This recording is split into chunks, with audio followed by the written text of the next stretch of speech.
Hello, hello. Manakam awal VTuber Akiro Kurayami. So, nah, it's gonna get midnight, and as usual, I'm gonna be streaming. And tonight we will play Genshin Impact because possibly I thought there's gonna be a story quest. No, not a story quest. A character quest. Character story quest. So yes, we'll be playing that tonight. So stay tuned. Oh, not yet. Just wait for a moment. And I hope everyone are doing fine. And as daily reminder, stay hydrated and yes, take a rest. And those who are already sleepy or tired, again, take a rest. Because we are going to chill here.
Okay, without further ado, let's continue.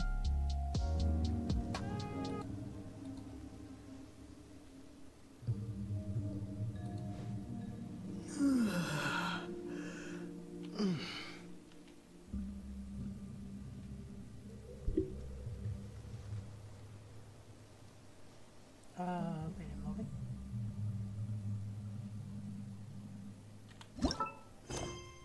It's been a while since I last played this.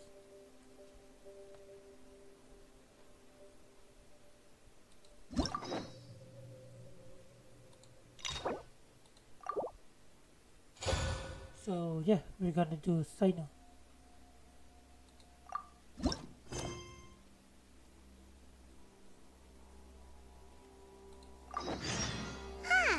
We haven't seen our Sumeru friends for a while now.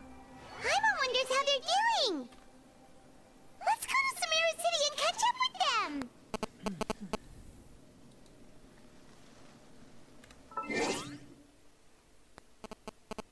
It's been a while. Wait, I need to open my chat.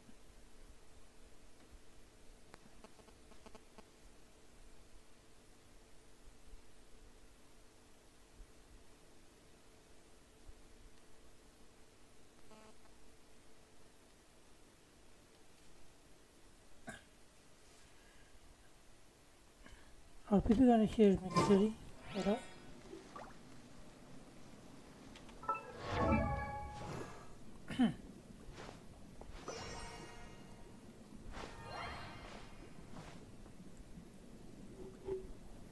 Testing, testing. Hello?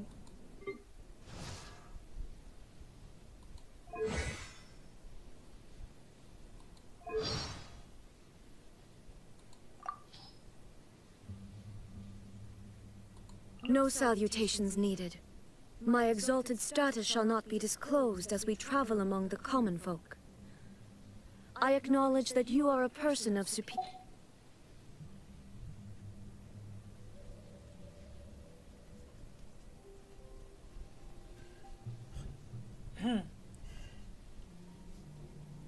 Her Excellency, the Almighty Narukami Ogosho, who promised the people of Inazuma an unchanging eternity.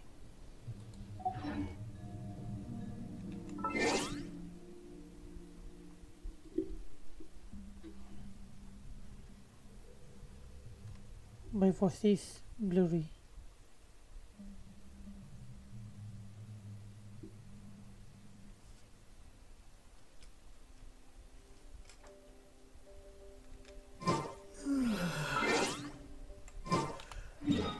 Open up map. Oh, wait a second.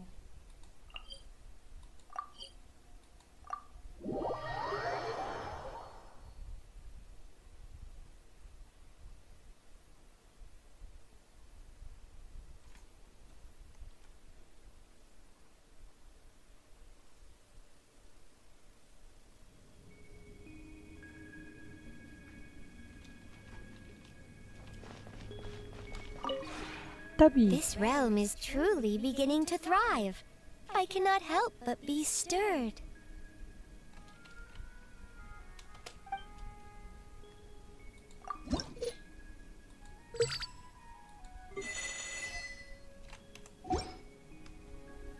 Okay, now everything complete. If Then you I'm just ever gonna have any start questions right now. about the realm within...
Oh, I forgot to change. Wow, the academia Title. sure is busy during the day.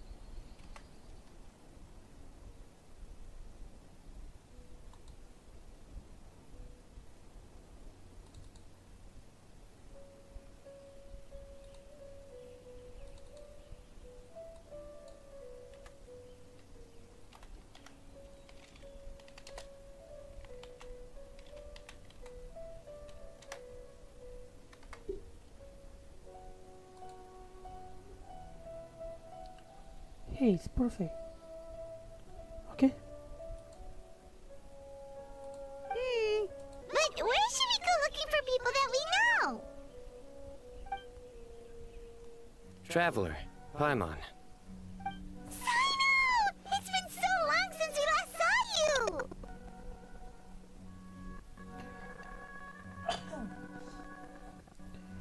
Really feel like it's been forever. Welcome back to Sumeru City. I'm delighted to meet you again. So, what brings you back here? Oh, nothing in particular. I just saw a really big mushroom out on the road the other day and suddenly missed all our friends in Sumeru. Of course you are, Paimon. Funnily enough, we were reminiscing about you recently too.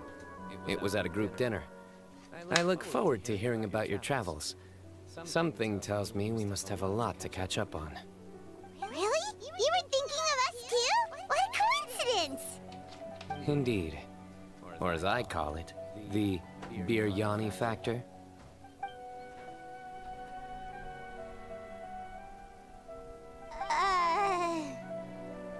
Of course. You really want me to say the rest?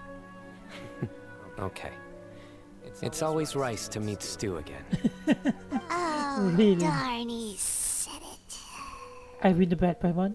Time to pay up. You like that one, huh? You must if you remember it after all this time. Admit the truth. You have long been in awe of my razor-sharp wit. Alright, here's your 500 Mora. Jackpot, I know. Feel good to see the jackpot. You're exaggerating. It's only 500 Mora. Hey, 500 Mora is still a lot of snacks to pine on. It's a 500 Alright. Mora. It's just I'll treat the you to some ingredients. desserts later. Anyway, Enough to pay I'm ingredients. actually investigating a case right now. My mind is focused on work, which is why I didn't complete the joke at first. A case? What happened? Nothing major. But after finding out who was involved, I decided, on reflection, to handle this one myself. Need any help? We only came here to hang out, so we've got the time. You may as well take us with you, and then when you're done, we can, you know. Such Oh, enthusiasm. of course.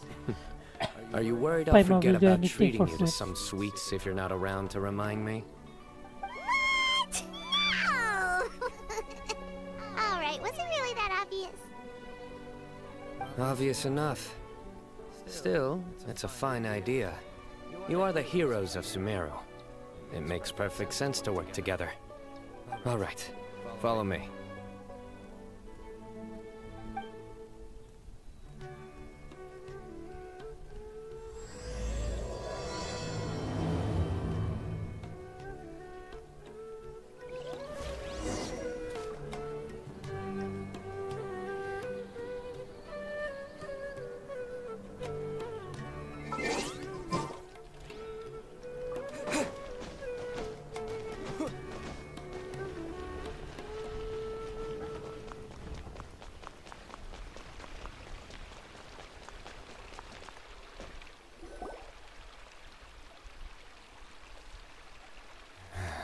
Do you see him?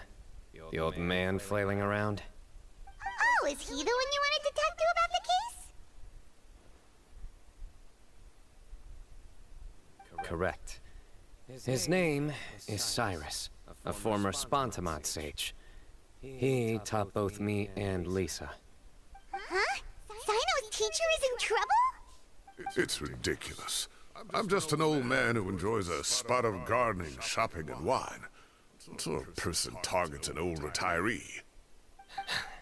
Professor, I've brought some friends.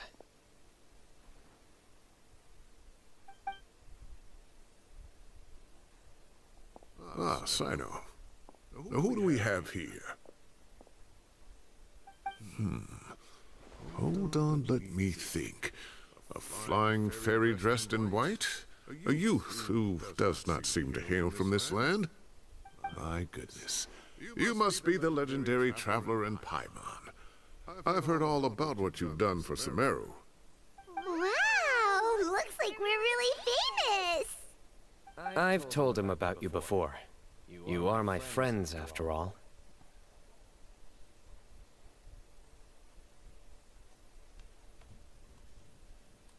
That's right. Let me summarize the situation. A couple of days ago, Professor Cyrus suddenly received a threat letter. A threat letter? Exactly. Who sends a threat letter to an old man like me, for goodness sake? This is the letter in question. Cyrus, I have uncovered your secret. If you wish to prevent it from going public, leave 10 million Mora at the back door of the cafe. Secondly, don't come looking for me. You'll never find me. But I will always be watching you and all of your secrets. Finally, if you dare to report this to the Matra, there will be consequences. Wow, they sure didn't mince their words. Clearly, this person must be desperate for Mora. 10 million more. What a joke. I'm just a single retiree with nothing to my name beyond the tomatoes in my garden. Where do people think I'm hiding 10 million more, huh? In my tomatoes? There were no witnesses. So currently the letter is all we've got. So Traveler, Paimon, let's put our heads together.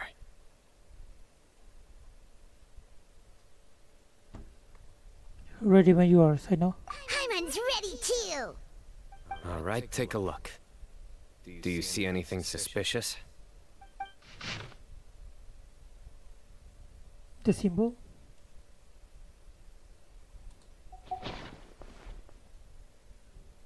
Aromite.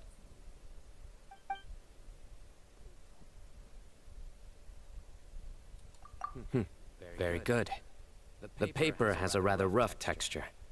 It's not the typical kind you see in most books. Another thing is, some of these strokes look kind of blurry. Could there be an issue with the ink? Possibly. And I bet the paper has something to do with it. Most of the paper around here is much smoother than this, and the ink is absorbed quickly so it doesn't run. This paper, meanwhile, it's very coarse-grained, almost as if it's made from some sort of plant matter. It's certainly not the same paper as we use in the academia, but the ink is nothing special. Just regular black ink that gets a blue tinge when applied to paper. So do we think the culprit has a connection with the academia or not? Wait, check this out. Looks like this part got wet at some point. Agreed. The staining suggests it was a colored liquid, not plain water. It also looks like it was wiped off with a damp cloth. A colored liquid, so... tea? Wine? Looks like we're thinking along similar lines. Let's go talk to Arof. There are some things I'll need him to take care of.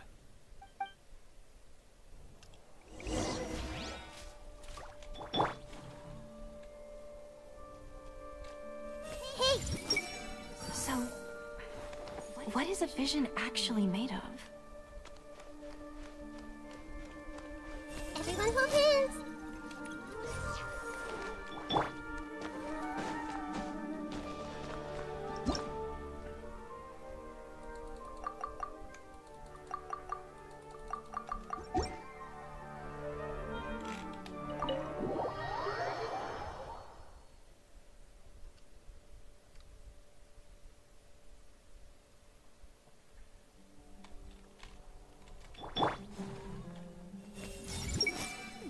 Books smell so good. Oh. You really like books, huh?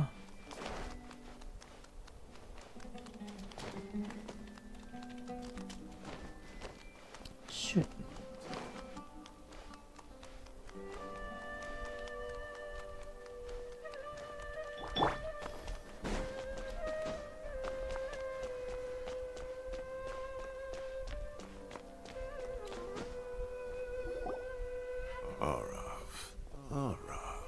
Ah, there he is.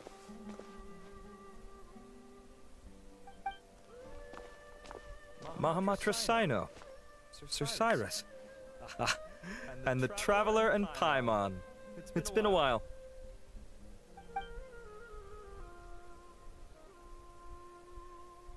As such, I'm inclined to believe that the culprit in this case is a student at the academia. Somebody young and strapped for cash. Oh, one last thing. I'd start your investigation by taking a look at the cafes in the city.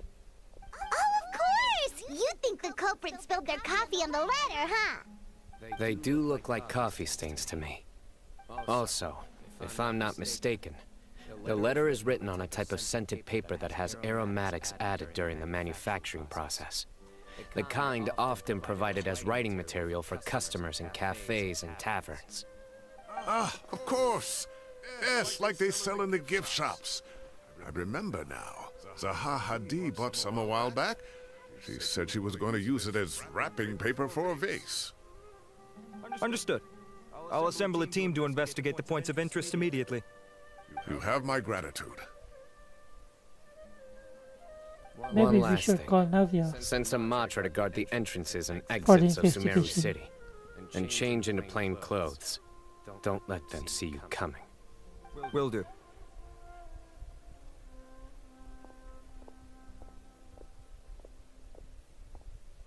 Great thinking, Sino.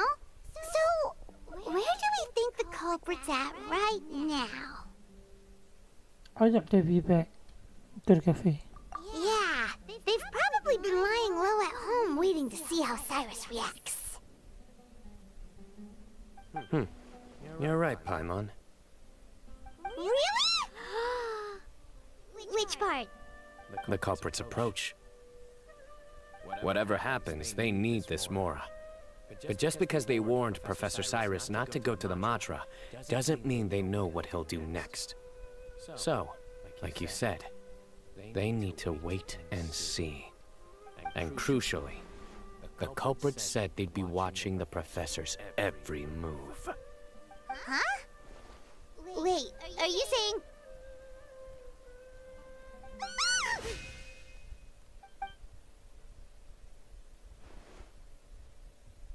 Found you!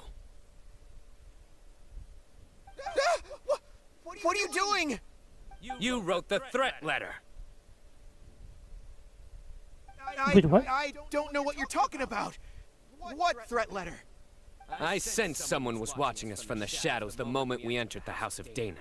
You managed to stay relatively well hidden for someone reckless enough to threaten Professor Cyrus. There are a lot of people here, but we were looking specifically for Arav. Whoever followed us the whole way was likely to be the culprit. I was just listening in, that's all. You know something big's going down when Mahamatra Sino shows up, right? So I got a little curious. What's the big deal? You smiled when Arav left. I saw it as clear as day. Is smiling a crime now? There are coffee stains on the letter. You mixed some coffee with water, gently smeared it onto the paper, then wiped it off with a wet cloth. All to create the impression that the letter was written at a cafe. Closing off the exits to the city doesn't affect you, because you already live here. And as long as the Matra were focused on the cafes, you would be free from scrutiny. The cafe was a red herring all along. You had to be somewhere where you could monitor the Professor's movements. You can't pin this on me! I haven't done anything! Really? Then why are you shaking like a leaf? The innocent have no reason to fear the Matra. But you... your heart's racing, and your eyelids are twitching. You're a terrible liar. I would never... Sino really that Don't serious try when anything it or can you'll work? pay the price. Now come with me.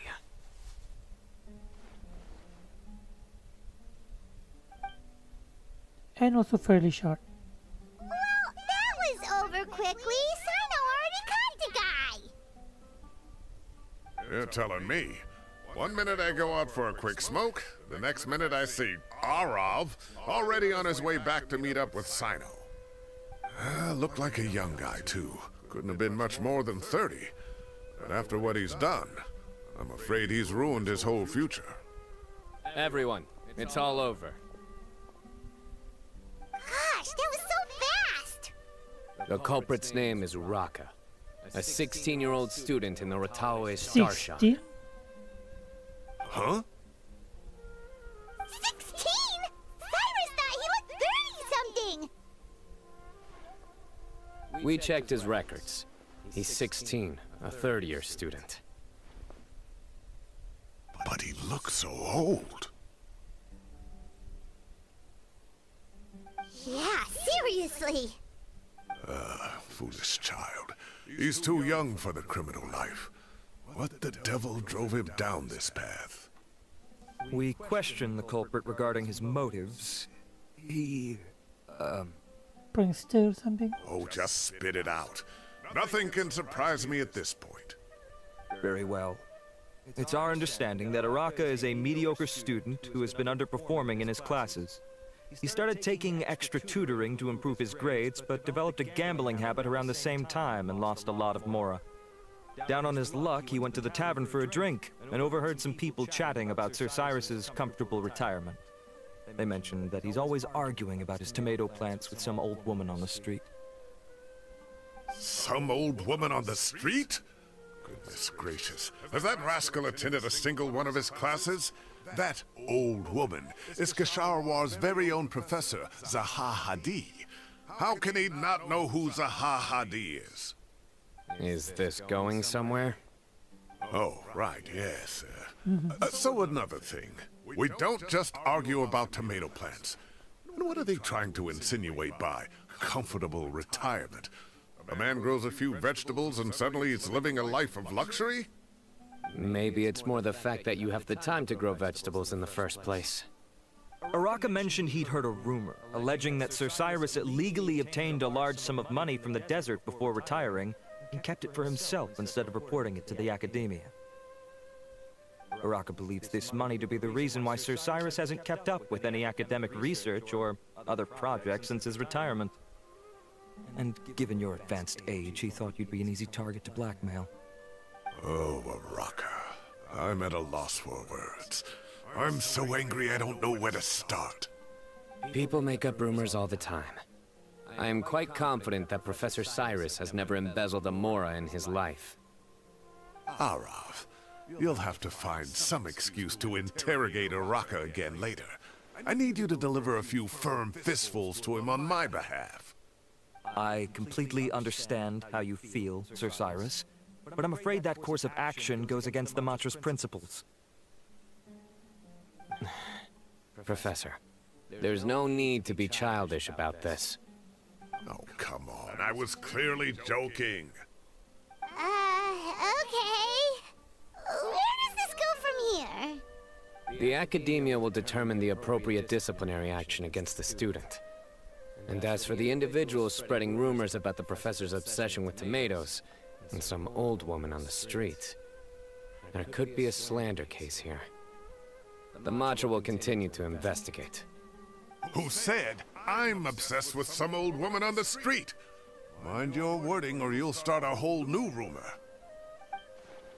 You seem confused. Oh, don't you understand?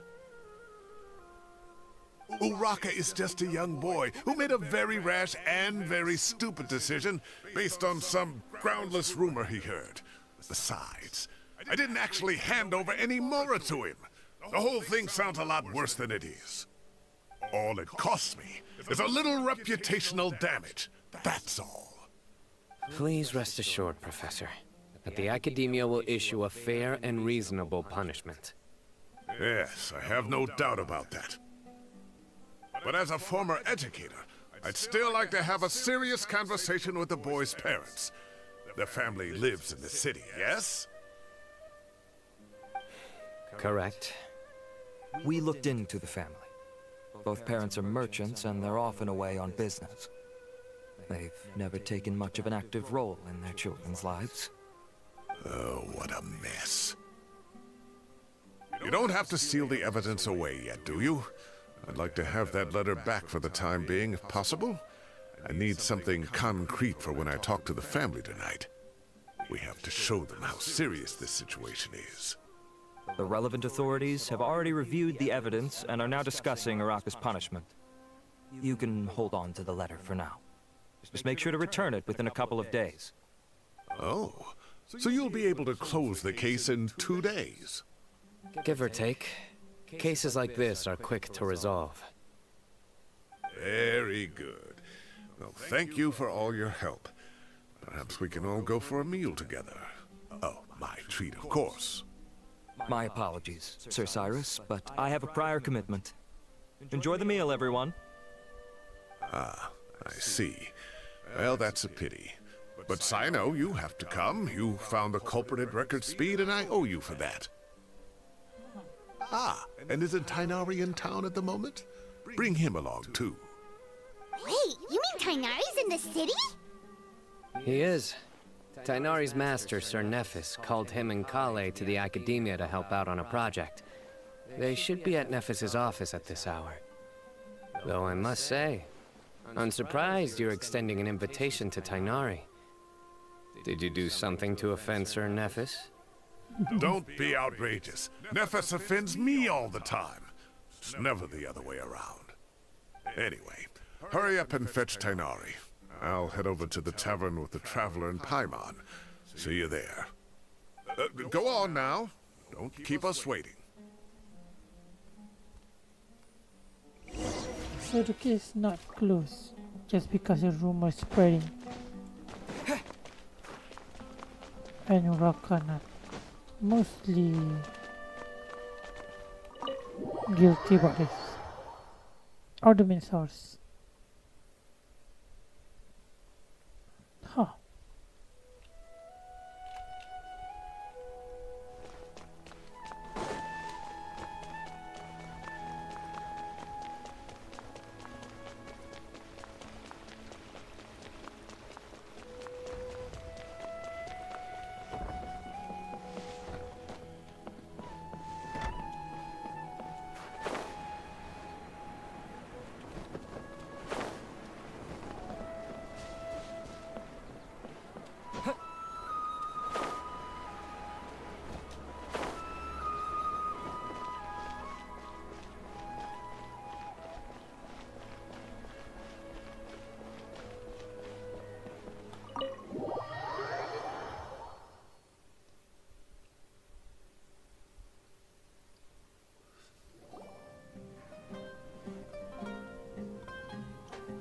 Not to brag, but we never had problems like this at Ratawa Hiss back when I was still teaching.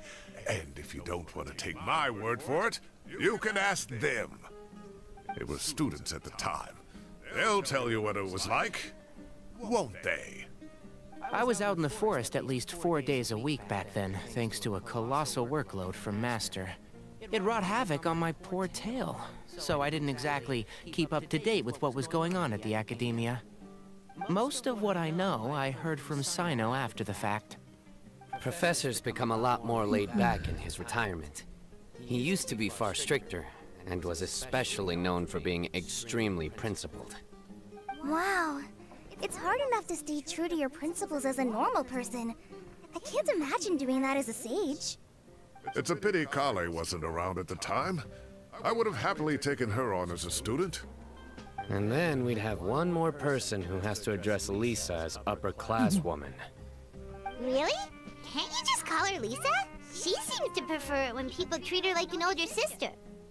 Oh, believe me, back when she was a student, nothing made her happier than the younger students acknowledging her seniority.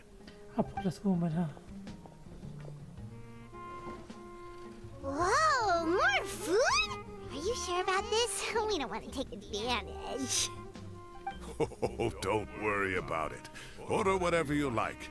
And if it's not enough, order some more. After all your help today, treating you to dinner is the least I can do. I thought I heard some familiar voices. Ah, and Sir Cyrus is here as well. Oh, Kaveh, it's been a while. Zahahadi was talking about you last month. How have you been? I've been all right, thank you. You're looking very well, sir. I'm glad to see it. Have you eaten yet? Care to join us? That's awfully kind of you, but I had a late lunch, so I'm not really hungry just yet. I'll have dinner a little bit later tonight. I just came to Lombard's to buy some wine, and when I heard some voices I recognized, I thought I'd come and say hello. So what's the occasion, anyway? Some sort of celebration? Consolation, more like. You wouldn't believe the day I've had.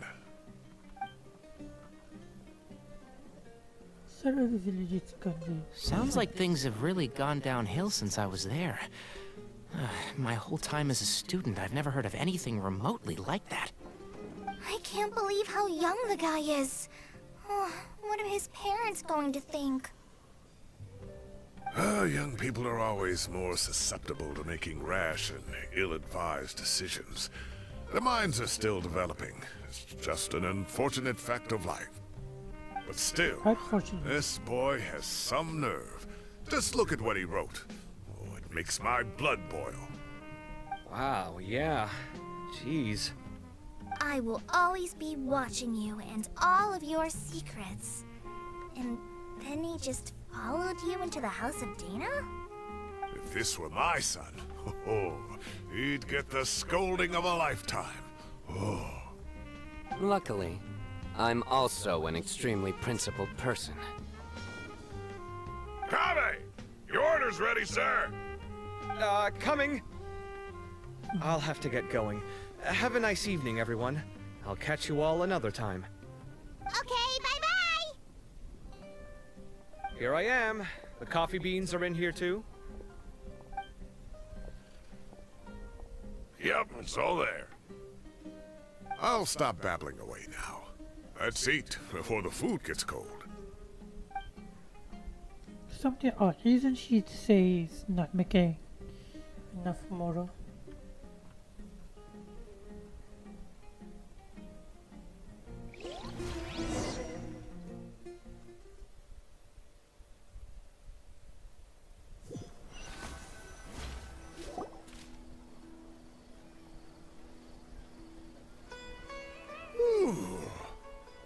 Oh, too tasty.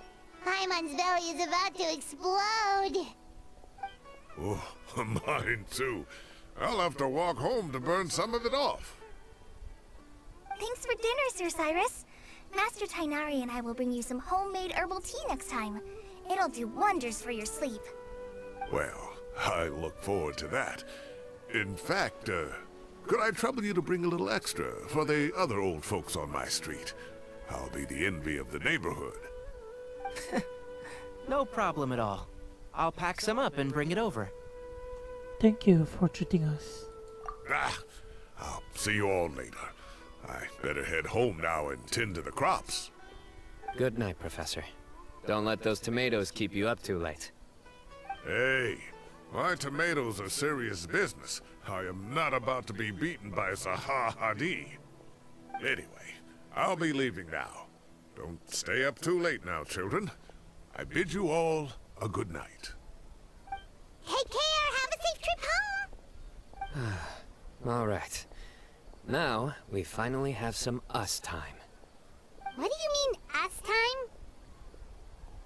Well, I was talking with Tainari and Kale, and since we all have some free time, we thought we could all go camping together.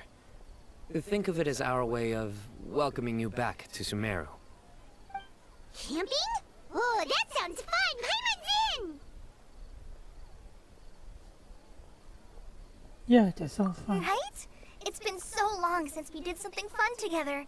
I can't wait. Everyone, let's meet tomorrow afternoon at the riverbank to the southeast of Gandharvaville. No need to bring anything. We've already packed everything for the trip. Just bring your delightful selves and prepare to have some fun. You got it. We'll be there. Great. Then we'll see you tomorrow.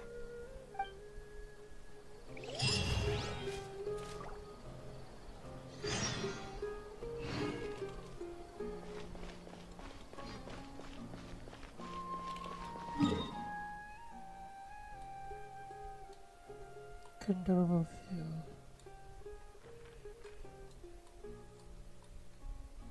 Grand Arborville. Where is it? Ah, here.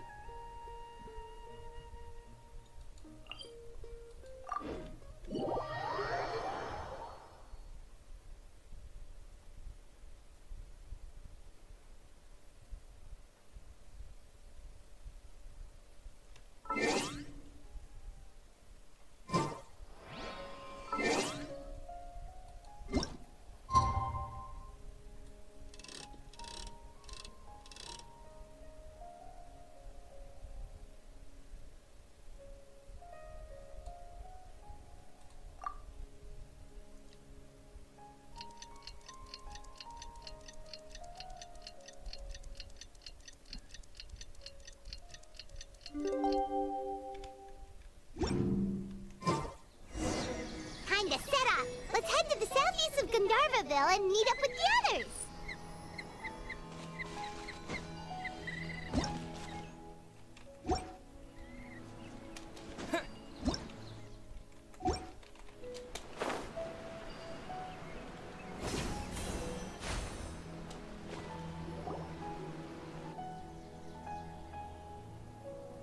We're here! Wow, you guys are ahead of the game. You set up the tents already. I'd say we're right about on schedule, actually. We were aiming to have them set up before you arrived.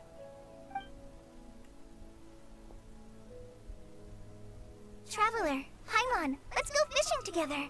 Whatever we catch, we can grill for dinner tonight. You got it! Dinner's on us tonight!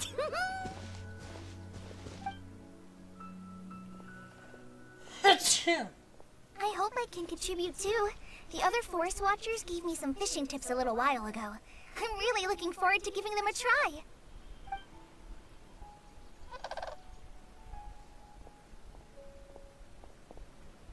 I saw some very appetizing mushrooms in the area, so I gathered a few for us. I'll leave them here along with some fresh fruit. Wow, camping with a forest watcher is the way to go! They think of everything! And even if they don't, they can improvise! This is true. I don't think I've ever had a single rough day in this forest. So, how has everything been going for you? Well, there's been some high points and low points, but we've had some unforgettable experiences along the We way. got arrested so many times. I see. Oh, in that case, you should try a valberry. I bought some from the market this morning. A valuable suggestion. Just don't bury your feelings using food. All I wanted was to recommend something bittersweet. Oh, I have a sudden craving for fruit tea. I'm gonna go fetch some stuff. Bye!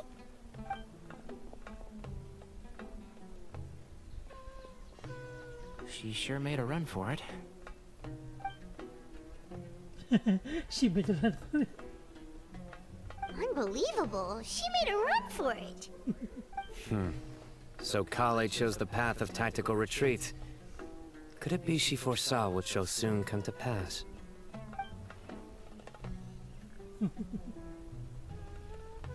My dear friend, you know what I am about to say. Excellent! A kindred spirit. A great warrior can sense when a duel is nigh. But it looks like we'll get told off if we start playing now. Let's enjoy the nature for a while longer. The stare.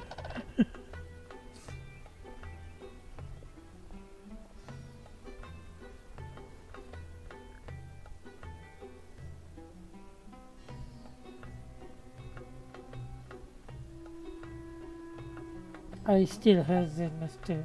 The genetification GCG. We got a bite! I'll reel it in.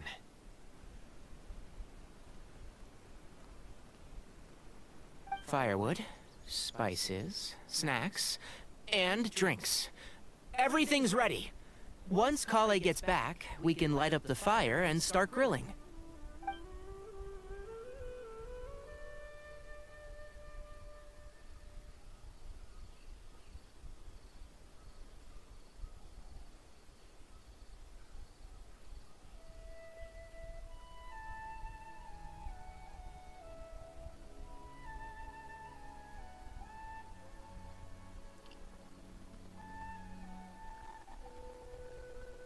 This is so relaxing. It's just nice to go camping with friends.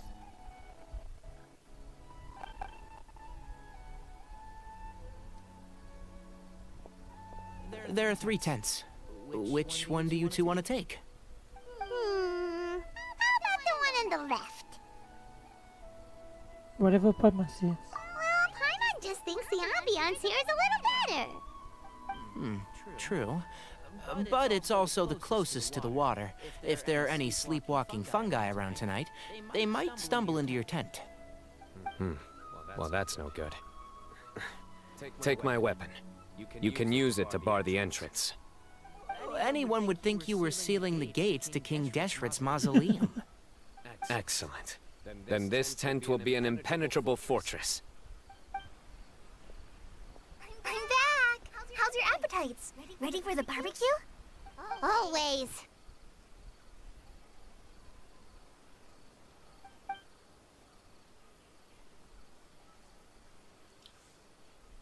Oh, it smells so good. Paimon's drooling. Someone sure is desperate to eat.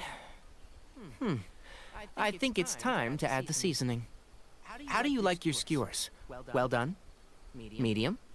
Rare? Wait, what?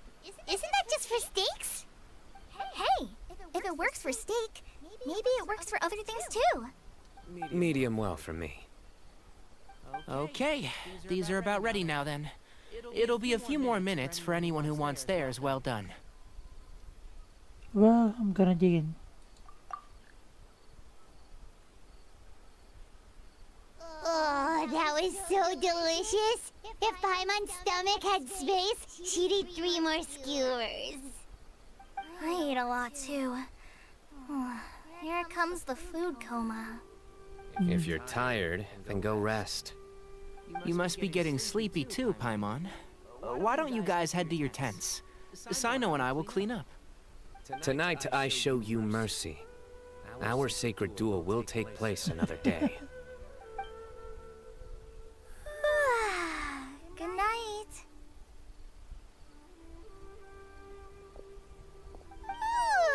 Paimon's struggling to keep her eyes open. Oh, don't forget this. The staff of the Scarlet Sands. Wait, you were actually being serious about that? It's a very powerful weapon. Try it. Paimon can't even lift that thing. Fair enough. You sure you don't want it? Yeah, Paimon's sure. We'll be fine. And even if we do get an uninvited guest in the night, Paimon will be here to take care of the traveler.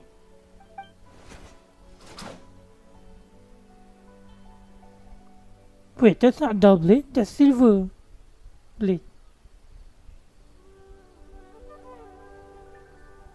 If I'm remembering correctly.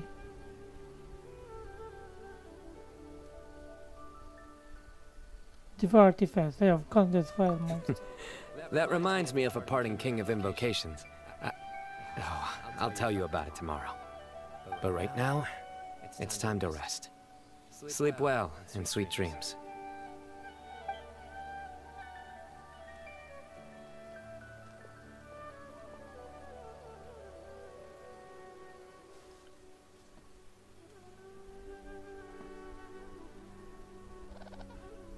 This camping trip is really relaxing.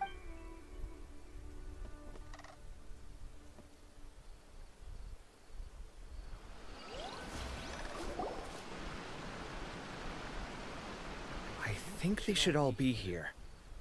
Traveler? Paimon? Are you in there? Could you come outside for a sec? Look at this. Wait, what? What the? What's this sword doing here? Is it supposed to keep out intruders? Evidently. What? Who is it? Oh, what time do you call this? Those of us, I recognize them. Paimon's gonna take out the sword. Yeah!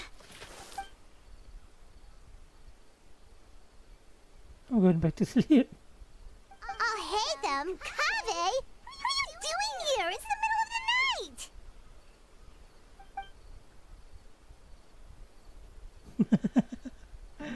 Sorry to wake you up at this hour of the night, but we've got a situation on our hands. Let's get dressed and talk about it outside.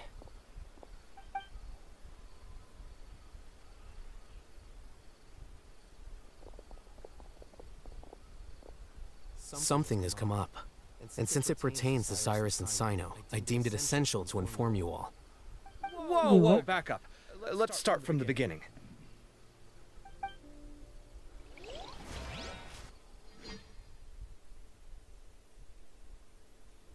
I'm surprised Trevor doesn't choose Blade anymore. All I can remember, that's silver sword. Where'd the wine cups go? I could have sworn I left them here after I washed them. Ah, there they are. I'll have a cup too.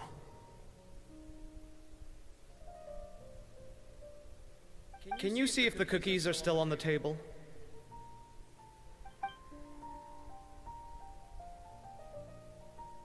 They are. And so are the fruits. No, this is so bland. I should have gotten a few bottles of what Sino's group was drinking last night. Do tell. What were they drinking? Oh, right, I forgot to mention. So, I ran into Cyrus yesterday evening when I went to the tavern to pick up some things. He was hosting a dinner for Cyno, Tighnari, Kale, and the Traveler and Paimon. Anyway, they got a bottle of Lombard's new vintage for the table. At least, I think that's what it was. It looked pretty good. Sounds like they're all tangled up in this. You know what it's about, It's right? something. 16-year-old Oh. kid tried to extort Cyrus. He was asking for 10 million mora. I heard some people talking about it on the streets, yes. Didn't take them long to catch the culprit. The sages are probably dealing with the case by now. I wonder what Sir Nephis and the others will make of it. Oh, Cyrus showed me the extortion letter, too. It was crudely written, but the paper had this beautiful pattern on it that I've never seen before. Really caught my eye. Give me a sec, I'll sketch it out for you.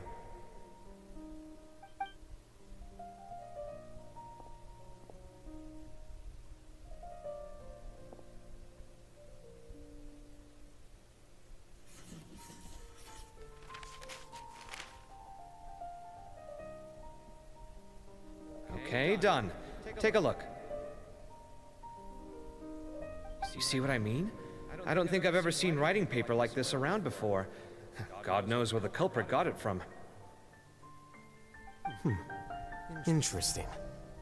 These are all motifs associated with the tribes of the desert. What? Really? Take this, for instance. Looks like an outline of a spire, similar to the kind found on some ancient palaces. And the crisscrossing and mirroring here. I recognize that too.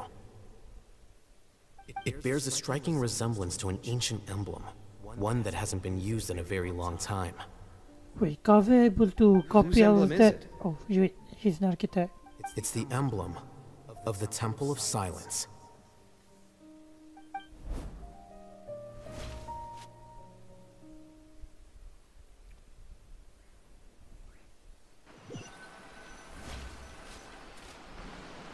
After discussing it with each other, we both agreed that something didn't feel right. So we went looking for you. This was a long way to come from the city. Alhaitham figured you were probably with Tighnari, so Gandharvaville was our first stop.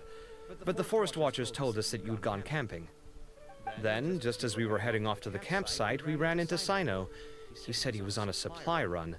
We exchanged a few words, and then he ran off. Hold on. So what's the deal with that emblem you were talking about? The Temple of Silence, you said? What is that? Should we be worried? Is everything okay? Give me a second. Let me get Kale.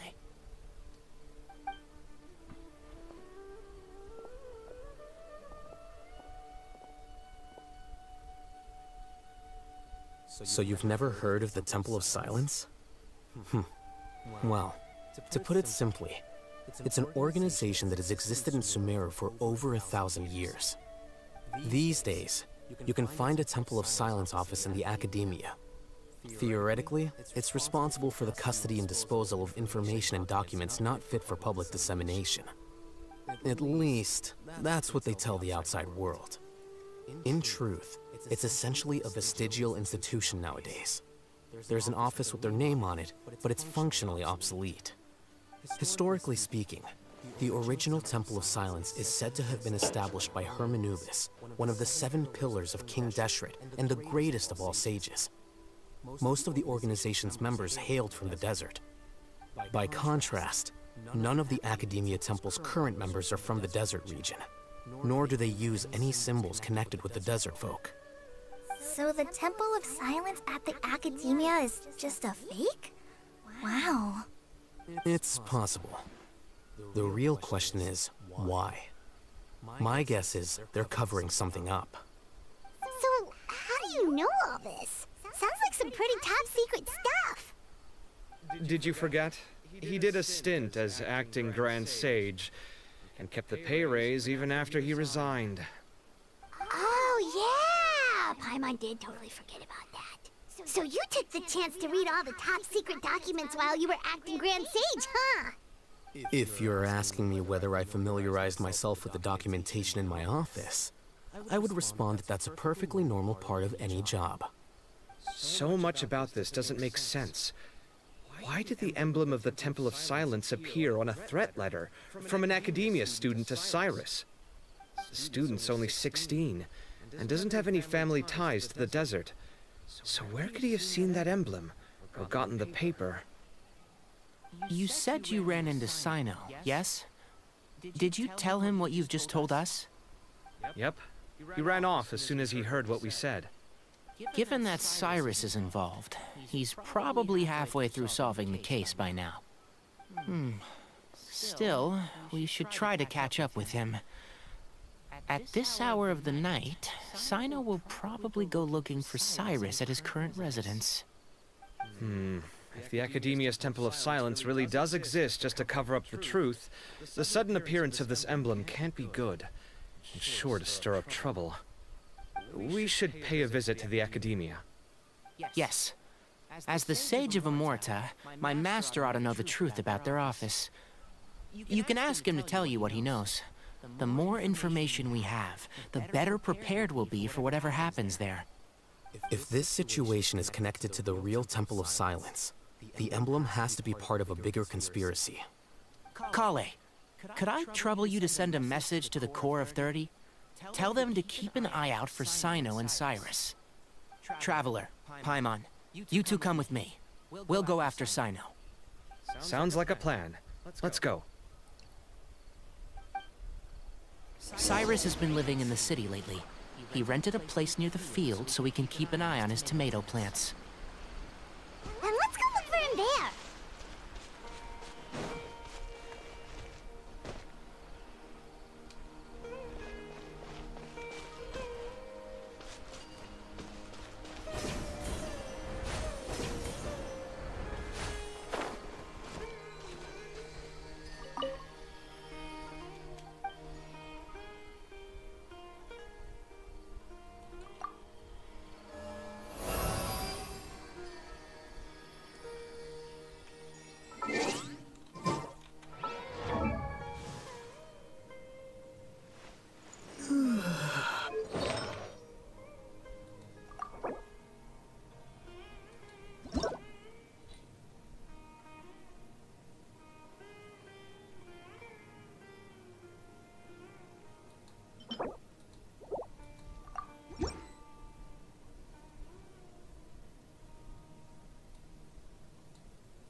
Let's change this to Amber.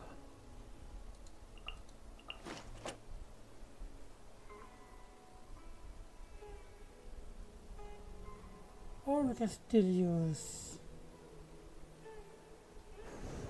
49.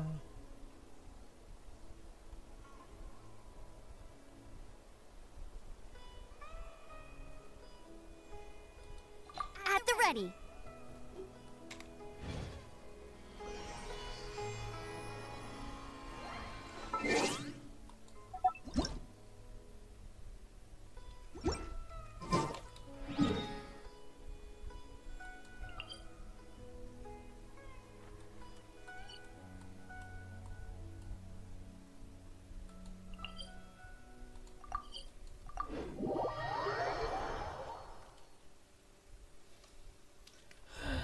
check out the commission first.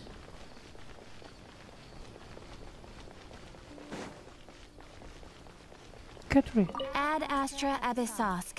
Welcome to the Adventurers Guild.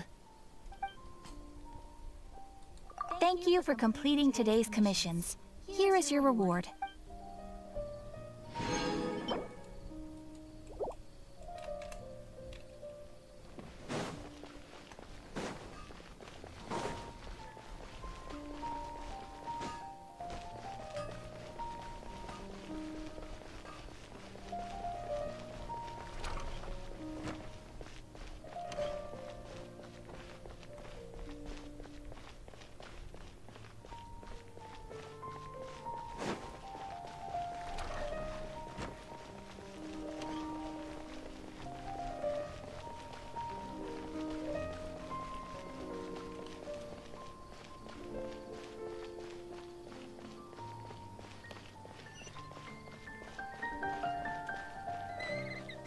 There it is.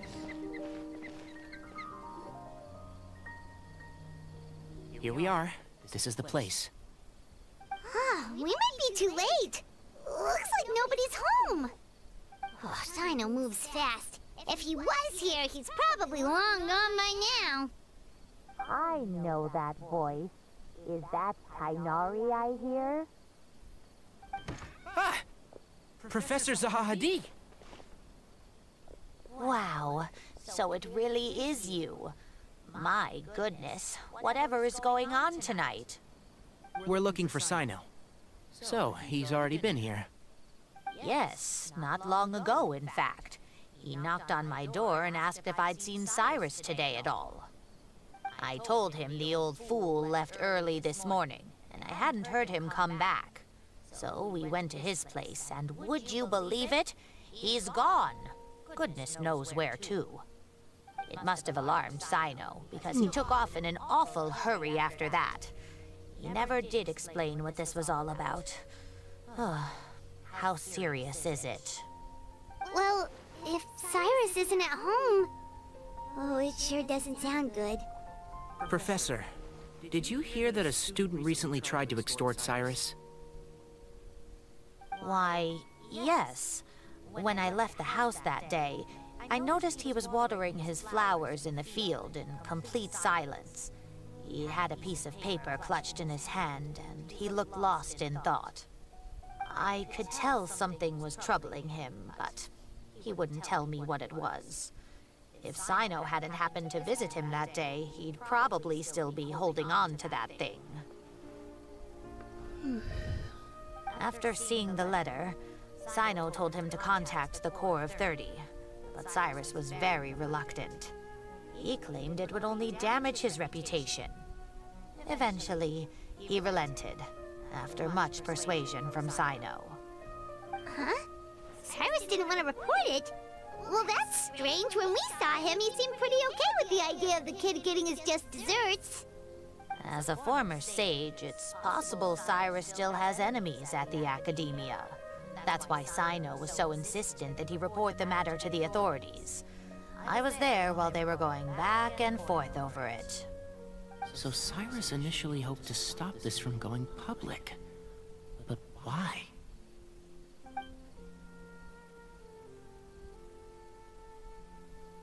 Cyrus must know something about Constantine. Temple of Silence. Dear, what on earth has that old fool gotten himself wrapped up in? Oh, I do hope he's not in danger. Oh, I almost forgot. Sino left me this letter to pass on to you. He wrote it when he came by earlier. He realized you might come looking for him. Thank you. What does it say? Let Paimon take a look! It's very complicated stuff. Unfortunately, I cannot disclose more than that. I asked you to understand as I'm alone at this stage. Don't come off. Really. My friends, this is a rather complicated state of affair. Unfortunately, I cannot disclose more than that. I ask you to understand and accept that I had to act alone at this stage. Don't come after me. Yep, that sounds like Sino. Thank you, Professor. Please do not worry. We will do all we can to protect both Cyno and Cyrus. Traveler, Paimon, let's head to the Academia and regroup.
You're here? I thought you were going after... Ah, I guess you lost their trail. We went to Cyrus's house. No one was there. Cyno got there before us, but he was long gone by the time we arrived. He didn't say where he was going? No. He left us a letter and told us not to go after him. Can't say I'm surprised. Typical Cyno. Anyway, some updates on progress on our end. I drew the emblem from memory again, but in more detail this time.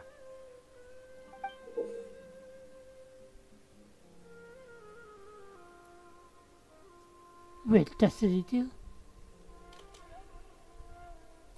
I checked some ancient texts for a similar design.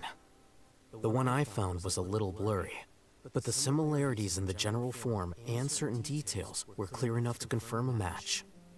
Yeah, and we're lucky we found anything at all.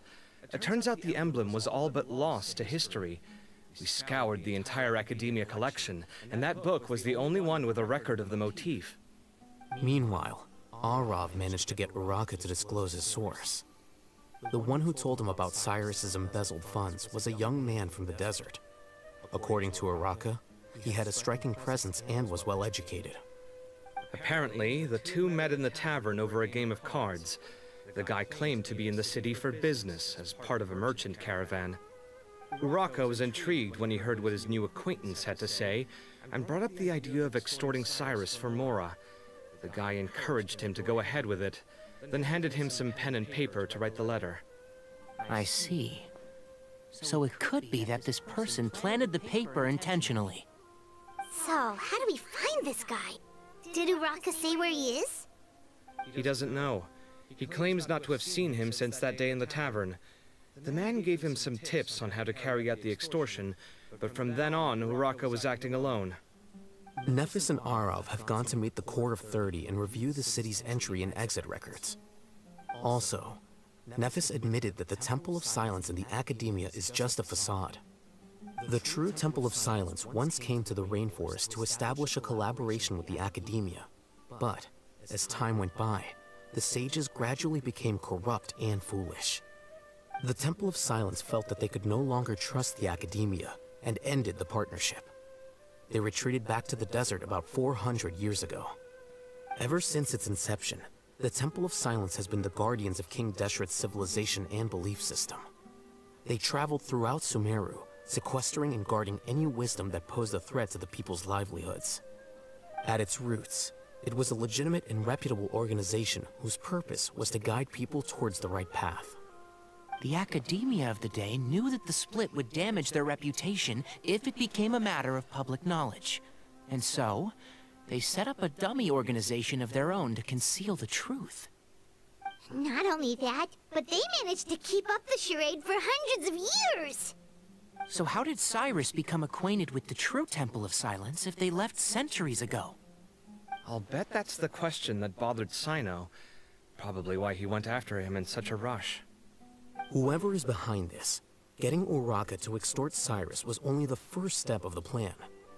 Their true goal in doing so was for Cyrus to see the emblem on the letter. He must have recognized it right away. That'll be why he didn't want to involve the authorities. He probably hoped to take care of the whole thing by himself. Unfortunately for him, Sino had other plans. Since the desert is where the Temple of Silence originated, that is in all likelihood where Cyrus went. I have to go after him. Really? Are you sure that's a good idea, with how you respond to the heat? Why don't we send someone else? I should be fine, as long as I bring plenty of water. Besides, I just can't shake this ominous feeling that if we don't catch up to them soon... Everyone, I have news from the Corps of 30. Master! Oh, so that's Nafis, Tainari's master? Oh, we're finally getting to meet him in person.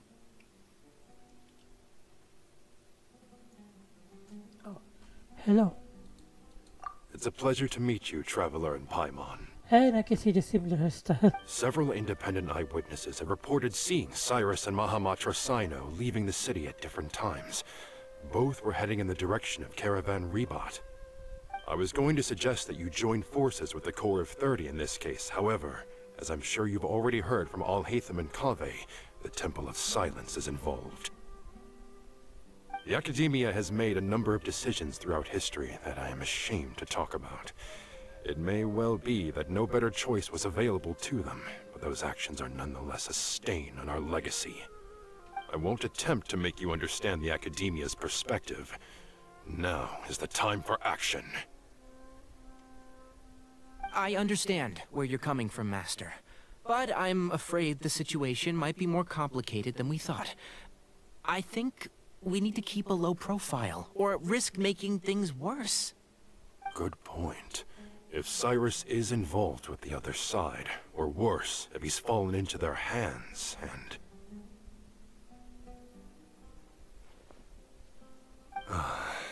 Everyone, we have to get Cyrus and Sino back safely.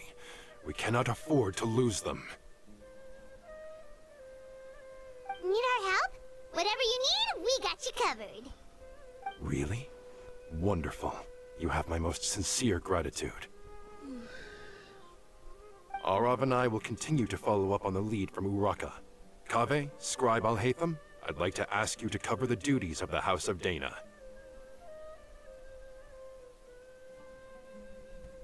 Tainari, you are planning to go into the desert, correct? I am. Kaveh, I'll be okay. You stay behind to help Master and Al-Haytham. Well, if you're sure... Okay. But be careful. Thank you all. Arav, let's go. You'd better get moving. Don't forget to ask for help when you need it. Will do. Let's go, Tainari. Hopefully we can catch up with Sino before it's too late. Knowing him, he's probably covered a fair distance already. But we still have a shot. Let's take it.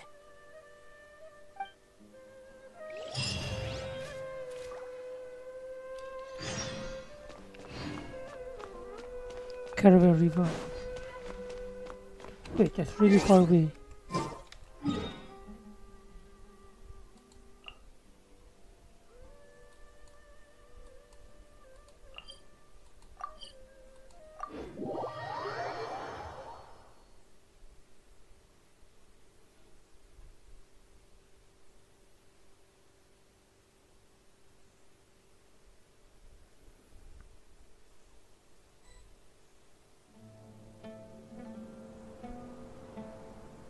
Okay, we made it to Caravan Rebat. Where should we go next? Maybe we should ask the nearby guards if they've seen anything. Hold on. Look over there. Is that Dia? You sure you want to brave the desert alone? I mean, it's your choice at the end of the day, but still. It's not my first time. I'll be fine. Sino. If you're really going to go through with this, then at least take our advice. When you're packing for your trip, budget for 5 days more than you plan to spend out there. Makes sense. Okay, I'll go get ready. Thought we might find you here. You're trying to retrace Cyrus's steps, aren't you? Didn't I tell you not to come after me? I thought I had a good lead on you. Well, sorry, but we never agreed to that. Why would you go off on your own like this? Nothing personal. It's just a complex situation. And I'd rather not involve anyone else if I can help it. Takes a special kind of person to get Sino chasing them all the way out to Caravan Rebot. But why so coy today, huh? You only gave us his age and description. Why can't you reveal his name? Is he Sumeru's most wanted or something? Oh, also, hey guys, it's been a while. Dia and Candace! So nice to see you. Actually, seeing all of our friends is the whole reason we're here. You're looking well. Glad to see it. Thanks. Candace and I came to Caravan Rebot on business. We ran into Sino as he was asking about some elderly gentleman's whereabouts. Some people say they saw him. Guess he stood out as an older guy heading into the desert alone with just a sumpter beast in tow and very few supplies. That's gotta be one heck of a story there. Sino, it's okay if you can't tell us anything about the case. But let us know how we can support you. We're here to help however you need. The more people we have working on this, the quicker we'll be able to find the person you seek. Is Candace always speak like that? It's not that simple. Or just because If I I'm always right, her VA he'll be doing everything he can to talking avoid us. We in spoke Among with Us. Zaha Hadid. From what she said, it's pretty clear that he wants to try and solve this on his own. It won't be easy trying to find him in the desert when he's deliberately trying to cover his tracks. Sounds like this is far more complex than we imagined. Still, if he started from Caravan Rebot, the chances are that his route took him past our village. He may as well ask anyone there has seen him. My thanks to you both. Once this is resolved, I will find a way to repay you. Come on. No need to get all serious. Just buy a round of drinks next time we're all in the city or something. That's a deal. All right. So, you all set? Yes, we'll handle it from here. Thank you again for your help. I don't take it for granted. All right. Then we'll leave you to it. Just remember, if you change your mind and need some reinforcements, we'll be here. And don't think you'd be imposing. You can depend on us. Don't worry, we'll keep him out of trouble.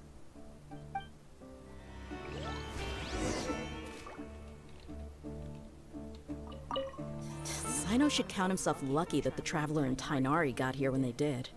What was he thinking, trying to play the lone hero? The desert tests the character of all who enter it, and only those with wisdom and courage shall prevail. But take heart.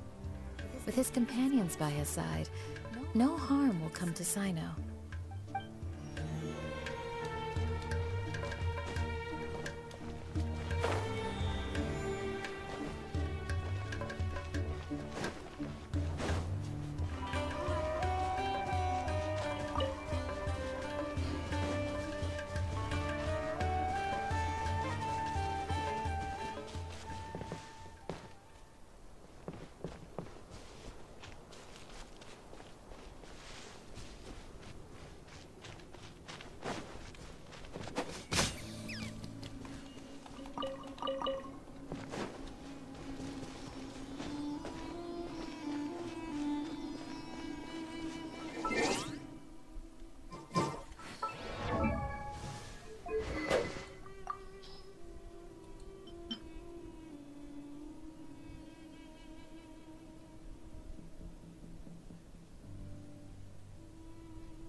Wait, let me check. If I remember correctly, this is dull blade. They're using this right now.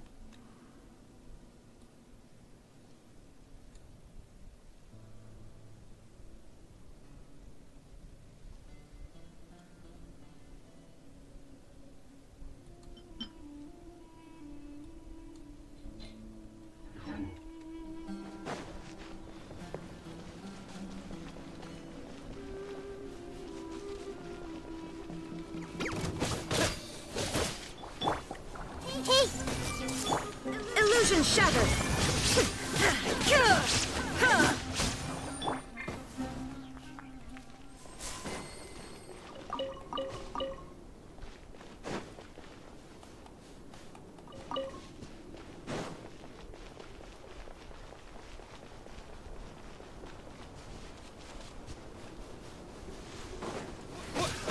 Propagate! I see everything! There is no escape!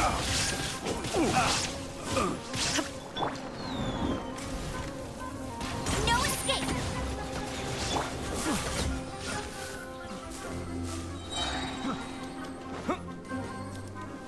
Scatter!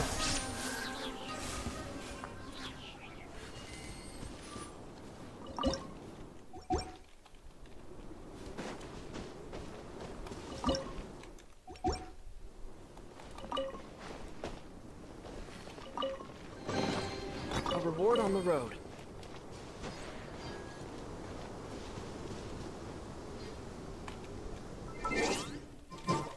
Maybe I should use Furina.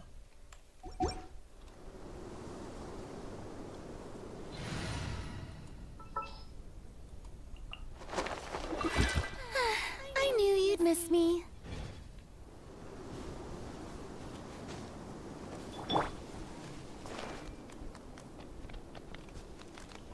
Everyone hold hands! Illusion shattered!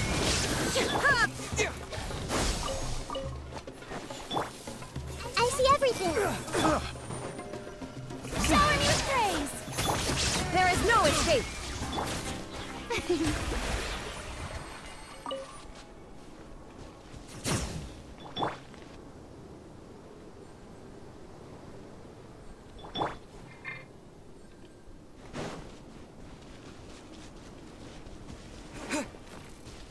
Propagate!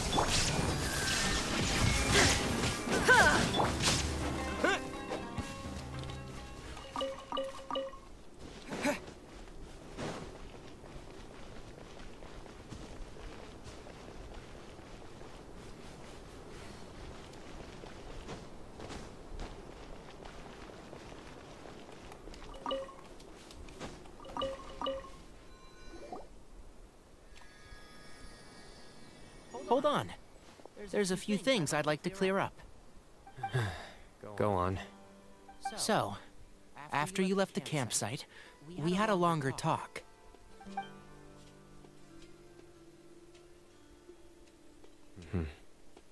Clearly, we've only scratched the surface of the Temple of Silence question.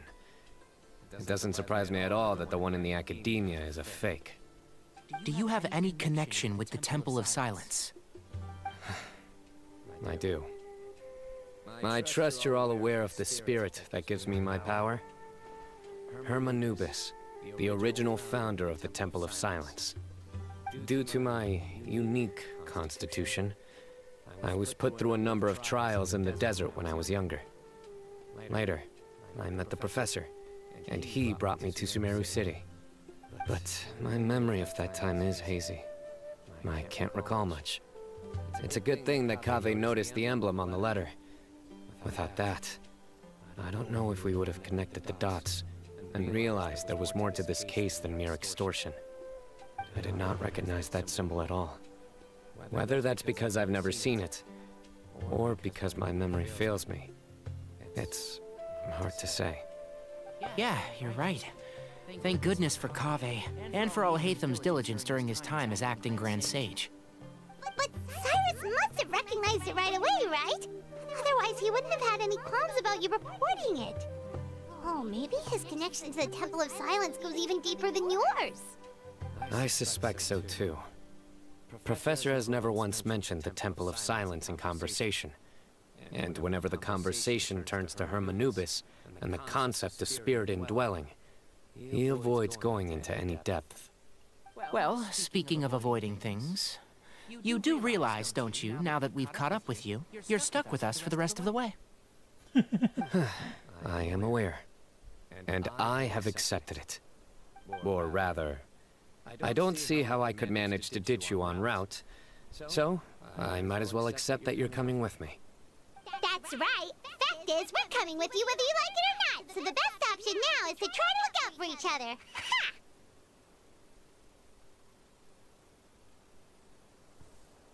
You can get it over. Fair enough. Then at least let me buy you a drink once we're back in the city. Works for me. All right, off we go. Let's start by seeing what the guards here can tell us.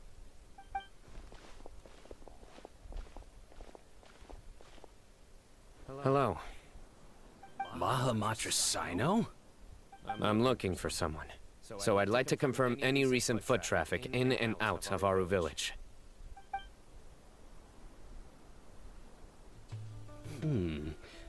A man matching that description passed by Aru Village not too long ago. He stopped by to load up on food and water and feed his sumpter beast, then he was on his way. Where was he going?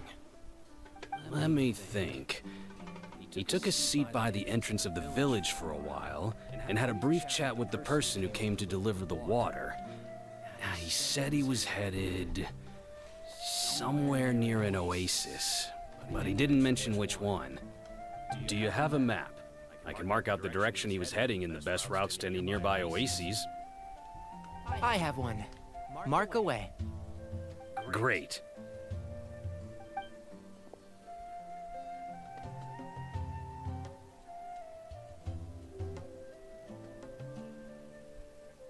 There you go. Thank you so much. You were a great help. You've got a really good memory. You're quite welcome. Just doing my job. Best of luck. I hope you find him soon.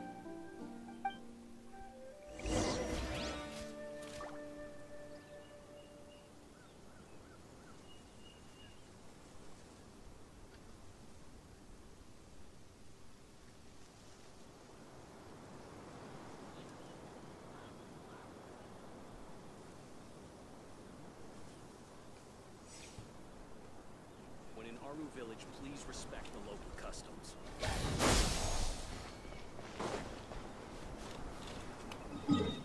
Next route is to Oasis. Oh. Guess it's just gonna teleport here.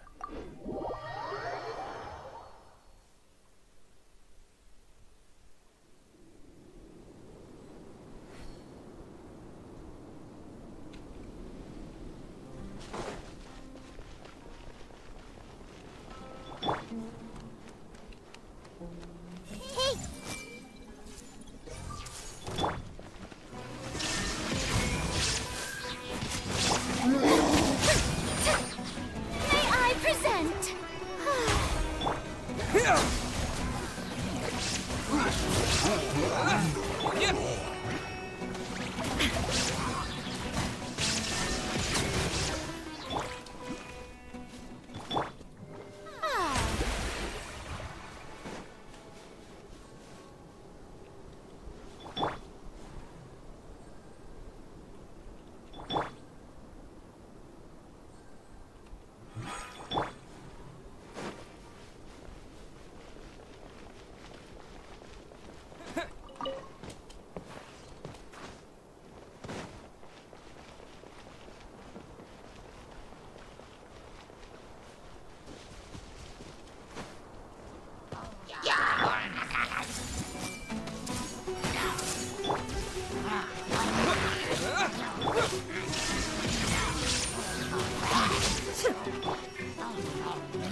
No, just stay with Pyro.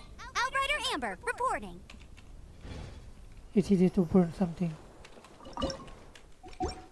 than just blooming them.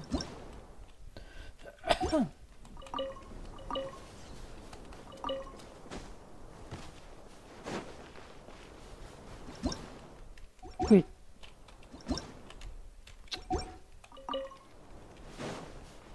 That I've been wrong way.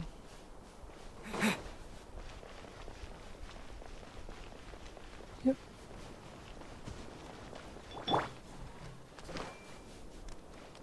Everyone hold hands.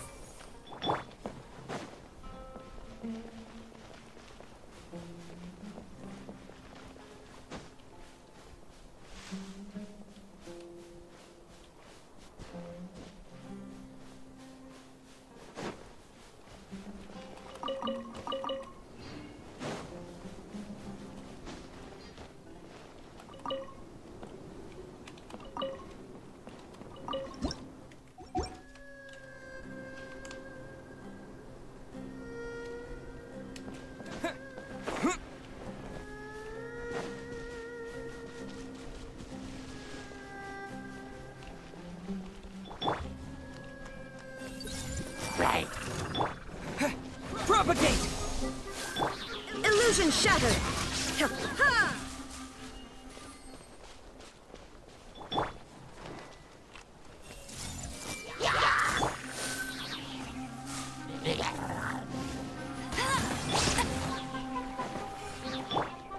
There is no escape!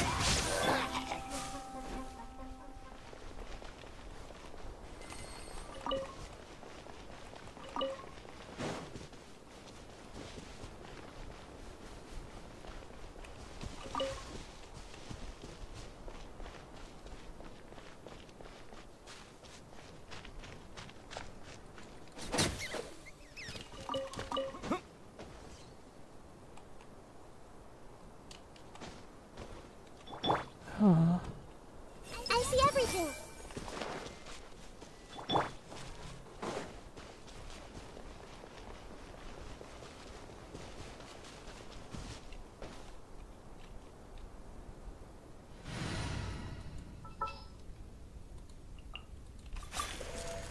It's time to pull the trigger.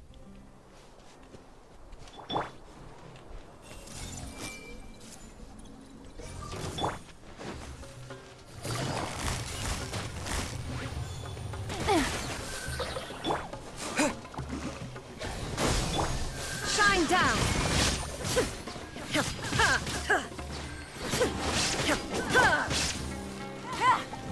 Here comes the test.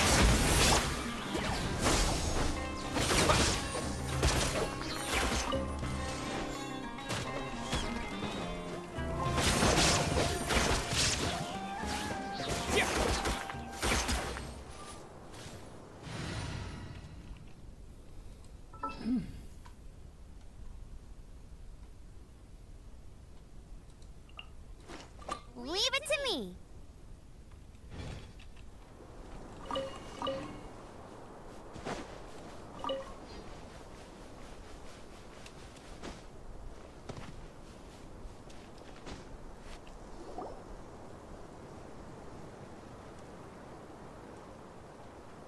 Hold on. I see some people over there. Do you think it's safe to ask them what they know? Should be. I'll go. No. I'll do it. Huh? Why can't Sino go talk to them? What difference does it make? Given my background, appearance, and the way I dress, I might not be the most welcome visitor here. Just in case, it's probably better to let a more neutral party handle things.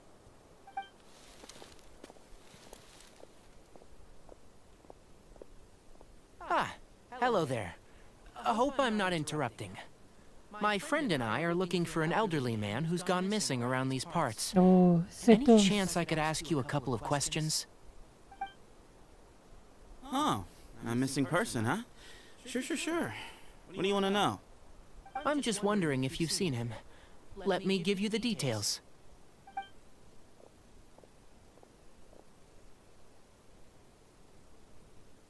So, a silver-haired guy in a long robe, culture type with thoughtful eyes, and he's traveling alone. He'd stand out like a sore thumb around here. Yeah, sounds like the kind of guy we'd remember if we saw him. He's looking behind me.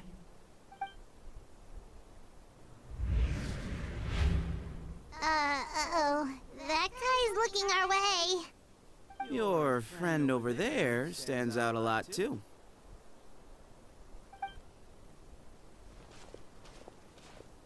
Hey! Aren't you Sino, the General Mahamatra? Yes, that's me.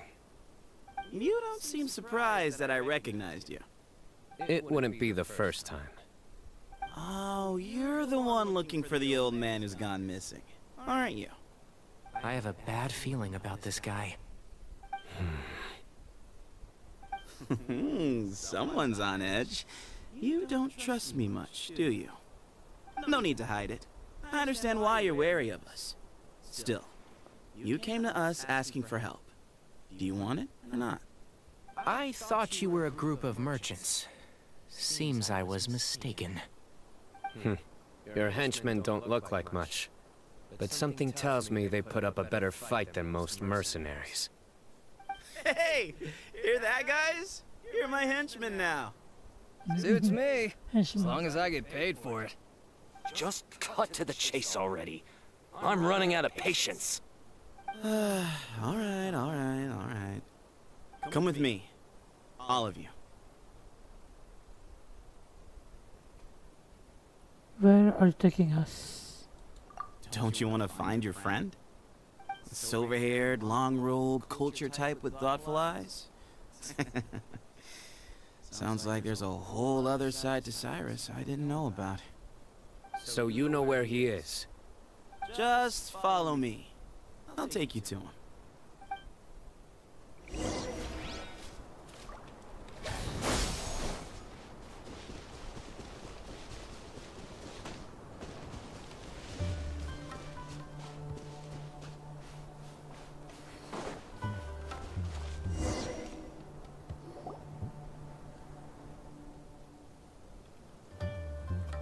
And here. What? Where are you looking? There's nothing here. Please, step back. Ooh, something's coming out of the ground! What is this enormous building doing here? And how was it so well hidden? King Deshret's technology? Possibly King Deshret. Wait, so... Hold on, who are you guys really? Is this The the Temple of Temple of Silence. Silence? So you're a member? All good questions. There'll be plenty of time to address them later.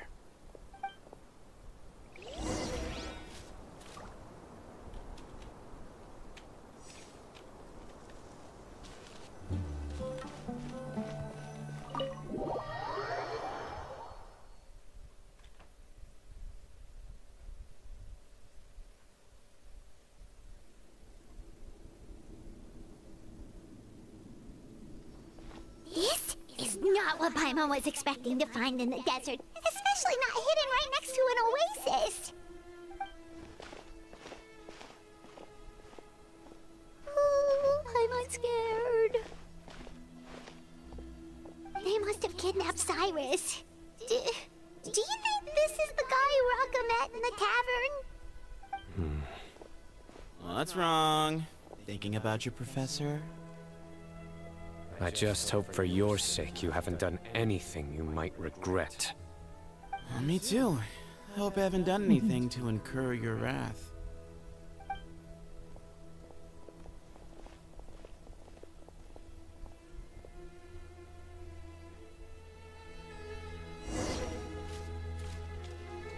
Talking with this person. How he followed it? Are we just gonna stand there and look like there are a few? Possible.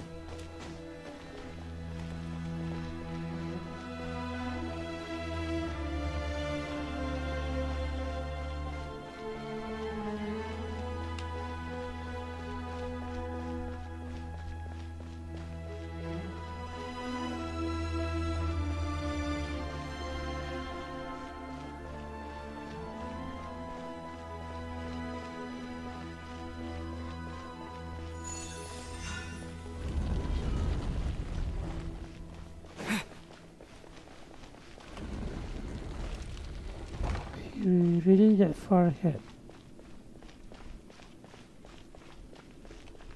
Wait.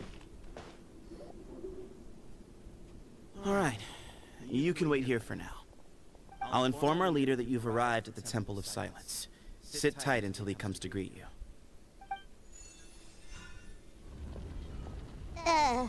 So he's just gonna leave us here unattended? Maybe we're not being kidnapped after all. They can't have been at the oasis by chance. They were waiting for us. Whoever the leader is here, they were obviously counting on us showing up. So this is the Temple of Silence. After leaving the rainforest, they hid themselves here? Hey, look! That guy's coming back. Don't worry.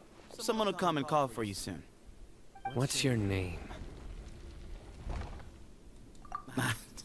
Sorry, guess I was so delighted to see you, I forgot to introduce myself. My name is Sethos. I'll be here if you need me, but I'm not planning on answering all of your questions. Other than that, you can occupy yourselves however you see fit.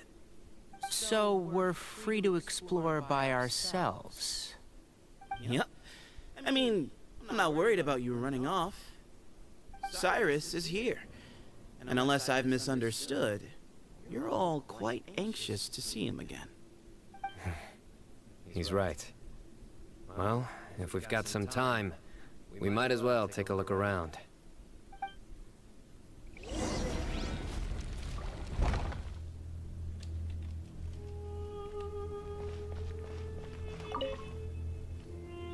I never imagined that the true Temple of Silence would be hidden somewhere like this. We've passed through these parts before, but never noticed anything. That's King Deshret's technology for you, I guess. It borders on the miraculous. Amazing to think that it's been preserved intact all this time. We should be wary of our hosts. Still, at this point, we can be confident that the professor is safe and sound. So that's something.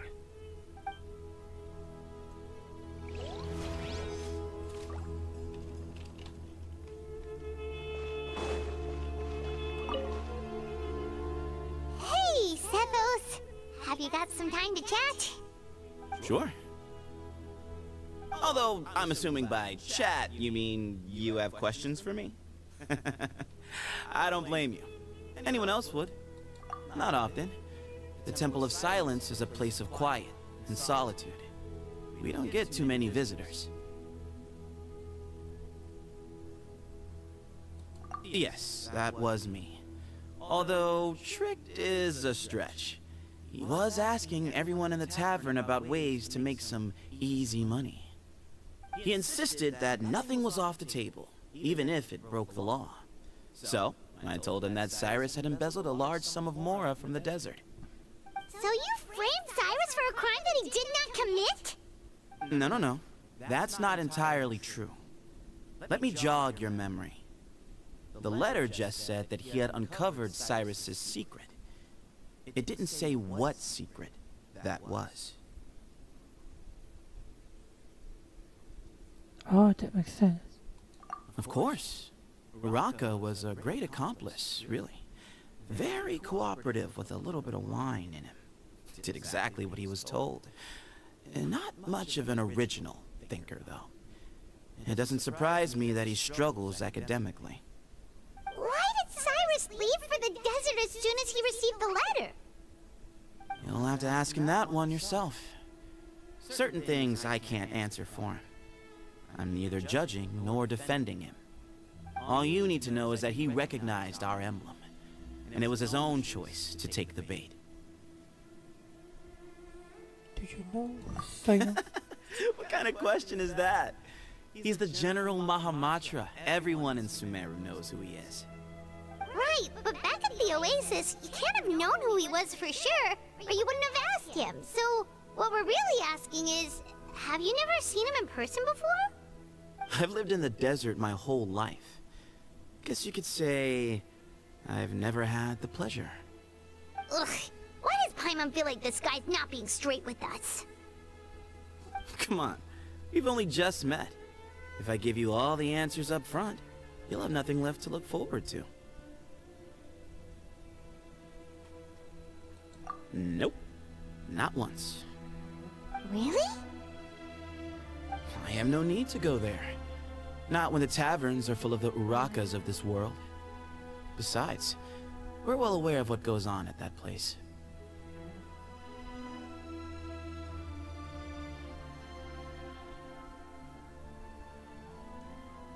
Are you saying you have spies inside this thing? Spies? It's not as clandestine as that. The city gates are wide open. Anyone's free to walk in.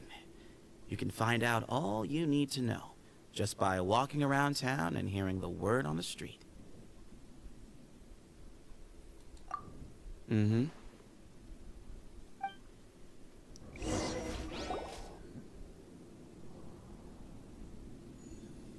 So, who's the leader? Ah, here he is.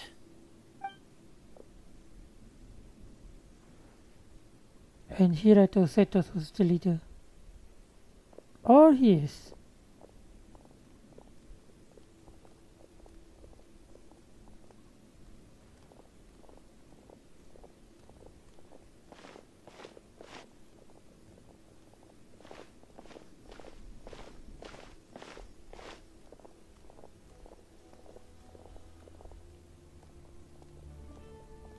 Grandfather, the person you wish to see is here. Well done, Sethos. Greetings, one and all. I am Ba Moon, the current leader of the Temple of Silence. I know why you are here, and I thank you for your patience.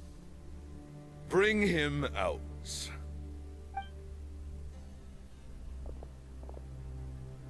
Professor! Cyrus, are you okay? Ah! Watch what you're doing! Oh, my apologies. We have no intention of causing you distress. But you must understand, Cyrus is of great importance to us. We had to find a way to bring him back to us.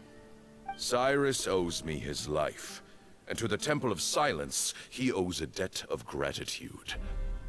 I let him go a long time ago, but now, the time has come to demand payment. I wanted to end my feud with this old bag of bones before you caught up with me. But you got here so quickly. Just leave, Sino. This is a matter between us two old men. You're all too young to get involved. So that's why you didn't want to report the letter. You'd made up your mind to come here from the beginning. You only left in such a hurry to try and throw us off your trail. Some things in life catch up with you, no matter what you do. You shouldn't have come. That alone brought the others. Sino didn't make us do anything. We came here for the same reason he did. To rescue you. We'd appreciate you telling us the truth. Otherwise, it seems a little unfair on everyone who had to stay behind. My secrets are secret for good reason.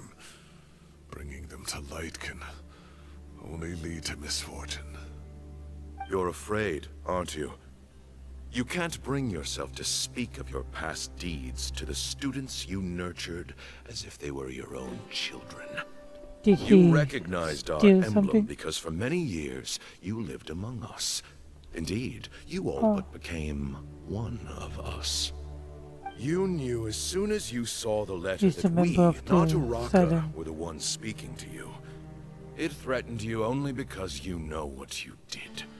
Your own guilt convicted you. For you, Cyrus, are a traitor. You once shared your learning with us, and joined us in our mission to revive the might of Hermanubis, to bring new hope, new opportunity. But then, you betrayed us.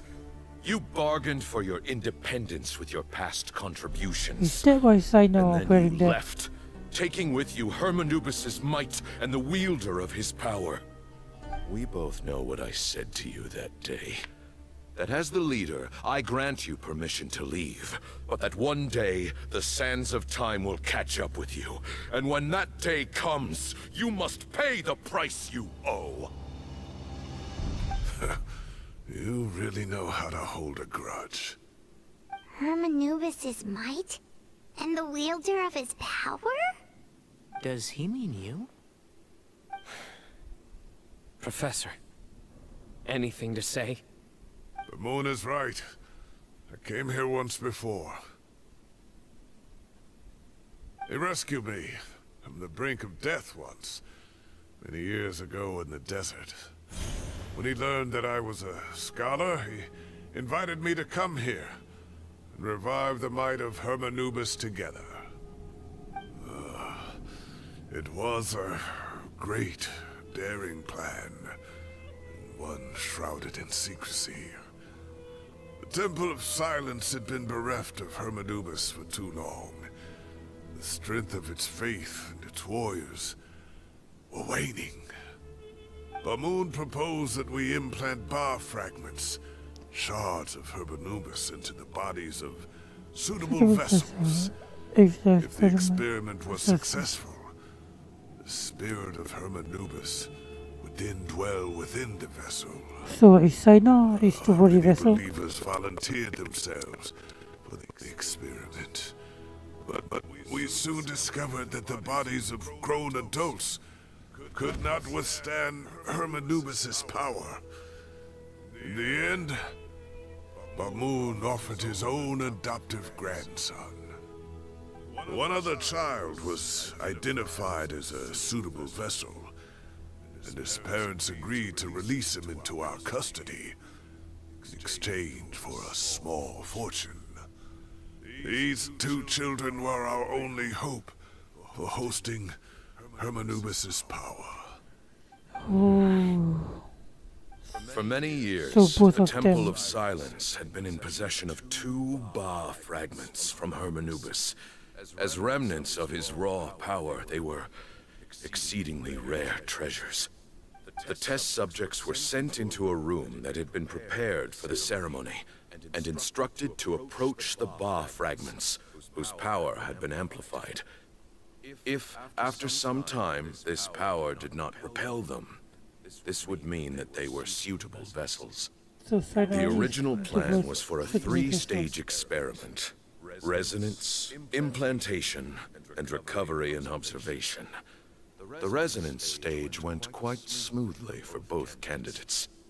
As the second stage began, I realized a decision had to be made. Should we implant the fragments one at a time? This would allow us to monitor the results after the first round and adjust our plan accordingly. Or alternatively, we could implant each fragment in a different vessel at the same time and compare their effects. But as I was deliberating, both Ba fragments suddenly became active. They glowed with a light we had never seen before. I knew that if they were not implanted right away, they would disintegrate and be gone from the world for good. Our 2 vessels had both displayed great promise by successfully resonating with the fragments. Under the circumstances, the thought of implanting both fragments into the same vessel seemed out of the question. To preserve our faith and our power, we implanted each of them with a single fragment. Ultimately, I ended the experiment and left, taking one of the children with me. In recognition of your past contributions, I chose not to send someone to hunt down and kill you both. Your lives were spared, but I have paid a great price for your betrayal ever since. I have always wanted to see you, Sino. Losing you and your Ba fragment dealt us a devastating blow. We've been in decline ever since you left. I see. So that's how I gained my power. Look, in essence, I borrowed your Ba fragment for a decade or so. And now you are seeking justice. If you want to take my life, then so be it. I'm an old man now anyway. But you cannot lift a finger So against Sino gets his power He is the General when he's still in Mahamatra. academia. your actions would be seen as a declaration of war against the Academia. I'm sure you don't remember anymore, dear Sino, but you've met us all before. You were so young then, when we all gathered around and celebrated the revival of our Lord. You and he, Sethos, you were our final hope. You'd like me to return my power? As a follower of Hermanubis, I have allowed this power to remain in the rainforest for far too long. Now, it is time to reclaim it. That power is not yours to reclaim. Sino was chosen by the gods. You cannot take what they have bestowed. You are wrong. Sino was chosen, but he was not the only one. My child, Sethos, has the same gift as he. So those are your terms for freeing the professor? Despise me all you want. My sins are my own. The Temple of Silence is an innocent party. It is because of my foolishness all those years ago that the Temple's glory has waned. And now I must take responsibility for the decision I made back then. So what you're saying is, the power of one Ba fragment is not enough? You're asking me to return the one in my possession, so it can be implanted in him instead? Divine power causes great suffering to those who wield it. How do you know that Sethos would be able to withstand it? He is no longer a small child. But regardless, this burden is ours to bear. And your objections mean little, given that you turned your back on us long ago. Both my heart and mind are telling me that what you are proposing is a terrible idea. However... Don't listen to him, Sino. That power is no more yours to give than it is his to take. You have to understand. I know. But if this is a question of your freedom versus a fragment of power, then there is nothing to debate. Sorry to interrupt, but in my view, there are a number of contentions here that still need addressing. Say that Sino refuses to return his power, and you also refuse to release Cyrus. Then, we are at an impasse. I find it hard to believe that you went to all this effort without planning for that possibility. You're trying to gauge where we stand while keeping your remaining cards close to your chest. Well, my stance is, put the rest of your cards on the table. Then we can have a discussion. Wait, those ears. So, we have a descendant of the Valukashuna in our midst. Splendid. Fate smiles upon us after all. Everything we have longed for, Hermanubis will provide. Perhaps this very day we'll...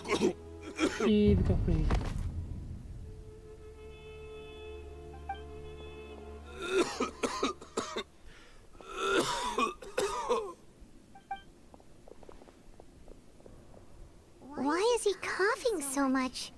He looks like he's in really bad shape.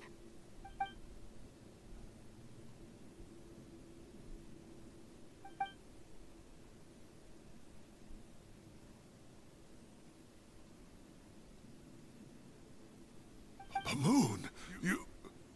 Take our leader back to his room. Sethos, you must... Grandfather, I know what you wish to say. Leave this in my hands. I don't like to drag out conversations, so I'll just cut to the chase. Had Cyrus not stopped the experiment all those years ago, the plan would most likely have been a success. The wisdom of Hermanubis would have been ours. Still, it's no use talking about what-ifs. We cannot change the past. I'm not like my grandfather. The Temple of Silence has a grand legacy and a sacred duty to fulfill. So it's somewhat inevitable for the leader to have an inflated sense of self. But I see things a little differently. I don't believe the temple has the same stature that it once did. Time has worn away at its prestige and changed things almost beyond recognition. So I'm not going to force your hand. You're all free to leave, except for Cyrus. My grandfather gave him his chance once, and now I'm giving the rest of you yours. You have courage and wise judgment, kid. Reminds me a lot of Bamoon in his younger years. I truly wish that the temple would take an objective look at the academia of today. You've been to the city yourself. I'm sure you've seen that much has changed for the better. Things will only continue to improve. Why not consider cooperating with the academia once more? If you hadn't betrayed my grandfather, I might well be open to persuasion. But it's a bit too late for that now, Cyrus. Tainari made a good point earlier. He said there has to be more to your plan than this, and I agree. All you and Ba Moon are after is the Ba fragment. The professor will accept whatever fate you deem fit for him out of a sense of guilt. I am the one who has a choice to make. And that's how it was always going to be.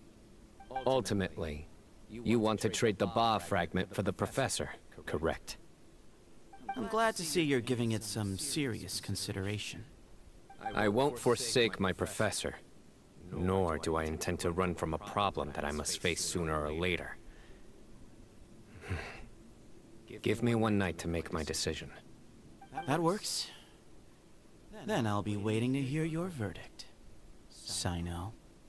Oh, my grandfather still has a fair few things he wants to say to Cyrus, so I'll be escorting him back now.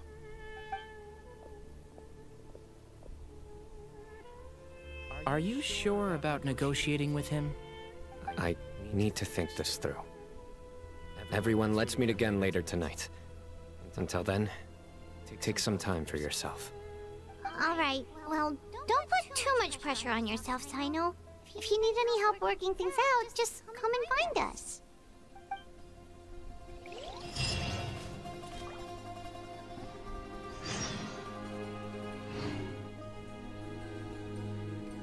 Okay.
I've taken some time to reflect on this. If I had to guess, Professor Cyrus came to the desert knowing that he would almost certainly never return. He's a stubborn man who tends to double down when he feels strongly about something. We won't get anywhere trying to convince him to escape. I agree. My master Nephis says the same thing. Once Cyrus makes up his mind about something, he won't listen to reason. Mm-hmm. So that's one thing. A few other things come to mind too. You've heard all you need to hear about the Temple of Silence. So on that, I don't have anything to add. My own memories of this place are hazy though. probably something to do with the overpowering presence of the Ba fragments. That might explain why I suffered from constant headaches and fevers as a child. I do remember having some fleeting moments of profound emotion when vague images would appear in my mind. But I don't recall much, only bits and pieces. I was still young then, and all I could understand was that there was a strong will inside my mind. Thinking back on it now, I suppose it was Herm Anubis' way of trying to encourage me, even if we couldn't communicate. The power that came to inhabit my spirit was probably one of the cornerstones of their whole faith. So if the will and might of Herm Anubis is a real, intangible thing, and they are its rightful worshippers, then... You're not gonna give in to their demands, are you? Surely there has to be another way. Surely. It's better to do that. Possibly. No. I have no intention of returning it. I need this power to protect Sumeru.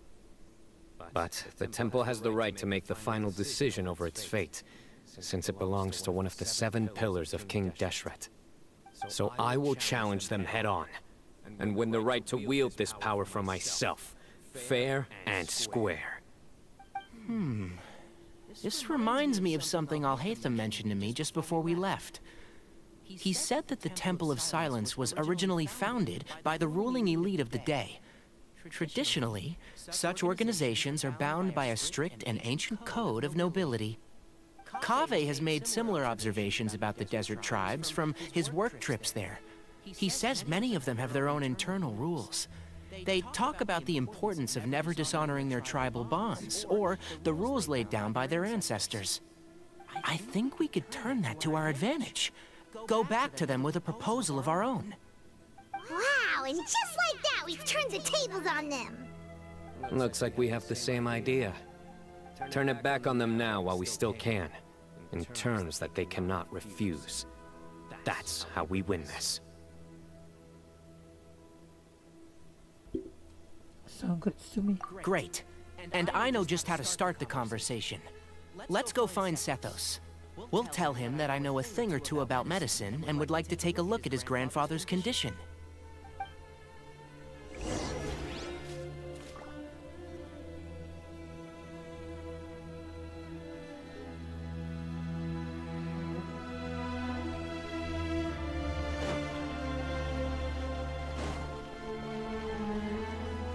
Dr. Sethos.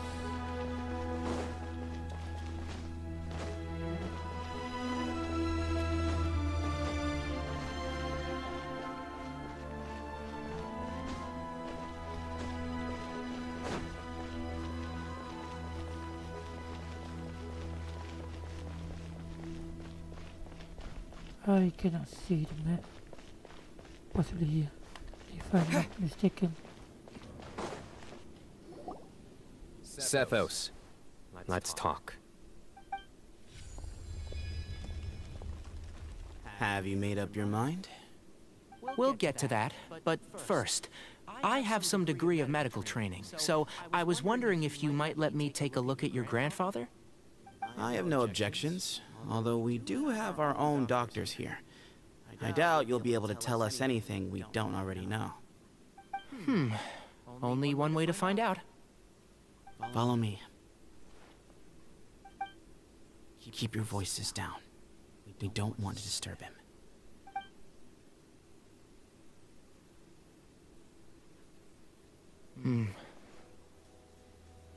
Let's talk outside.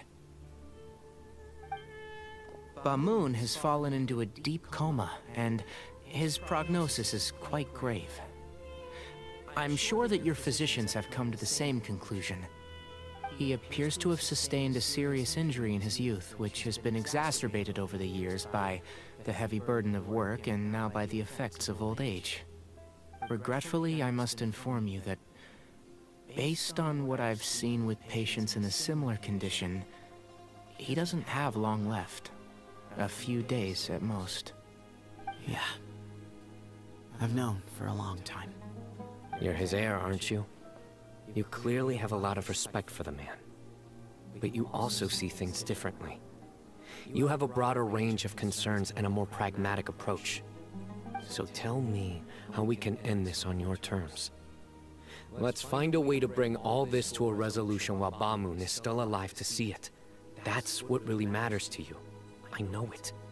Yeah, there's no time to waste here. You know that better than anyone. You know, the two of you are actually in a very similar predicament right now.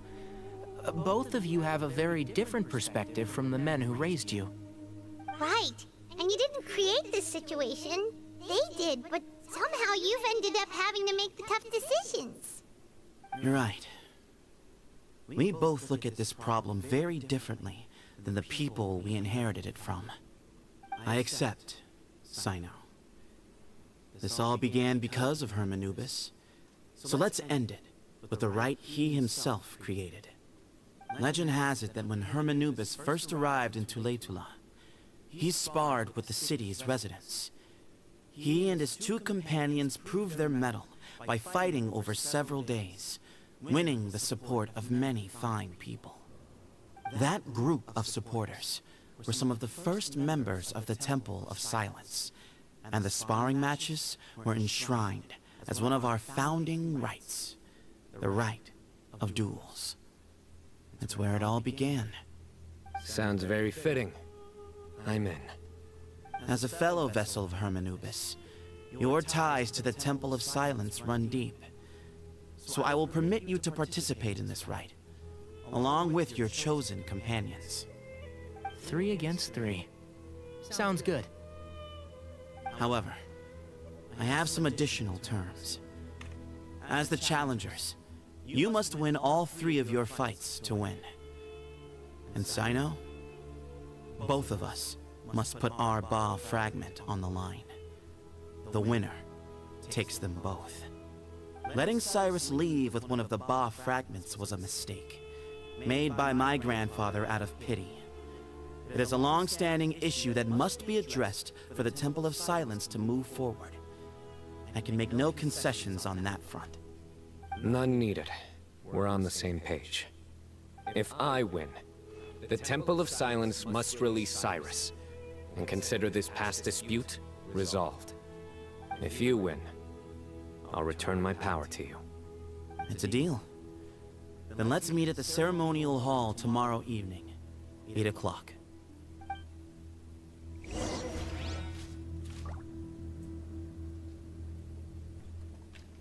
We gotta fight. Wait, Dr. Sinner first.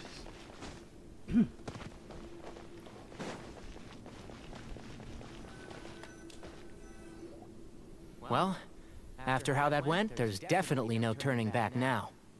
There never was. Turning back hasn't been an option for me since the moment the professor slipped away to return to the desert. You have to win. You need this power, both as General Mahamatra and for yourself. Yeah, that's right. Besides, it stayed with you ever since you were a small child. Surely that's a sign it thinks of you as its rightful owner. Both as General Mahamatra and for myself. Yeah, when you put it that way. I've had to overcome a lot to tame this power and claim it for myself. Not everyone could have done that. Exactly! Let's not get sidetracked. We gotta focus on winning. The Traveler and I will never lose. And neither shall I. The desert was home to an ancient and great civilization that, for a variety of reasons, fell out with the civilization of the rainforest. It's just as Dia said. Prejudice has pushed people apart. But there must be personal factors at work here too. I can't shake the feeling that Ba-Moon cares for many more things than he lets on. And I don't think that Sethos is any kind of villain. He's just doing what he thinks is best. Tomorrow, everything will be resolved.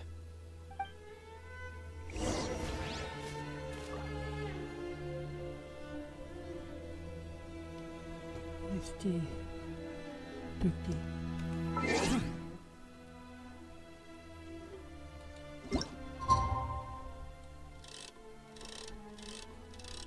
20.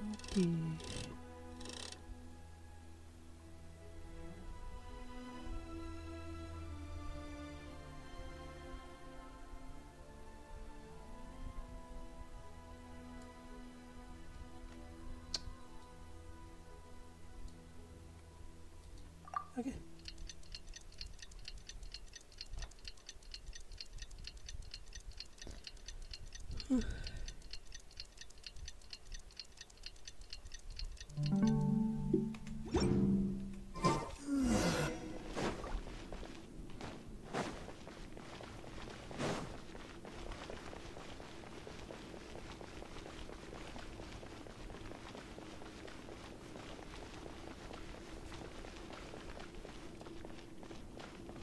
So this is the home.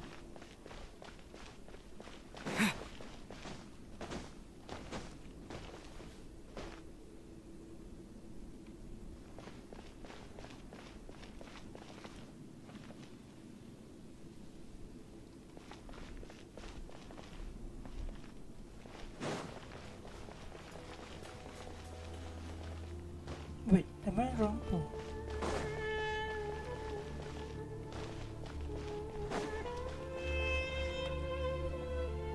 We gather on this day to perform once more the rite of duels, with the greatest of all sages, Lord Hermanubis, as our witness, for his power and authority is present in our midst. This is our most sacred of ceremonies, and no disruption from the audience shall be tolerated.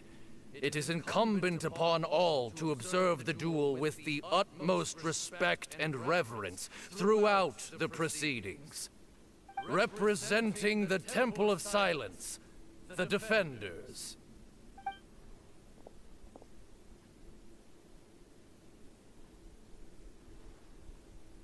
Grandfather, you're here. A rite of duels after all these years. I am surprised by your decisions, Ethos. I know what I'm doing, Grandfather. Just leave it to me. Representing the Academia, the Challengers. Ready. We will fight to have our voices heard. Warriors, take your positions and decide on the order of battle. We come not to debate what brings our challengers here, nor what will become of the defeated duelists. Duelists, the might of Hermanubis himself is at stake here. Now, fight. Fight until the rightful victor is proclaimed. I will go first. Huh? Are you sure? I agree. He's very strong. Sending him out first will definitely intimidate the opposing side. Okay, then you're second. Sure. We have decided. So have we. Let's begin. Duelists of the first bout, please step forward. Leave it to me.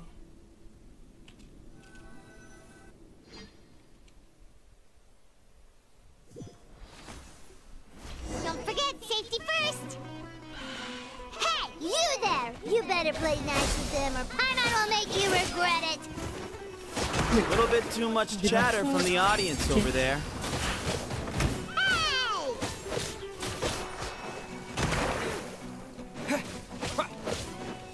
Propagate!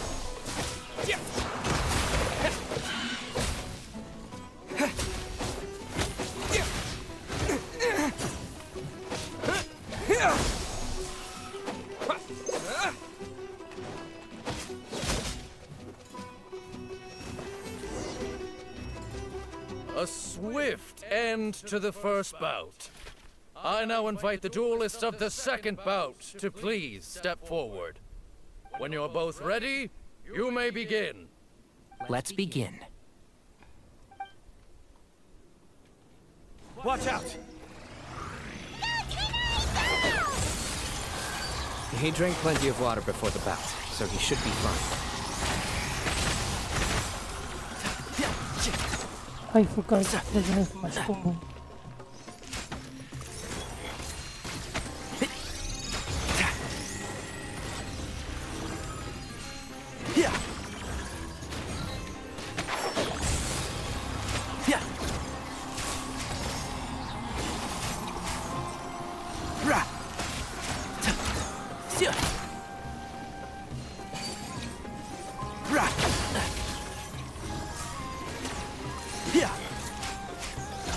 One with the force.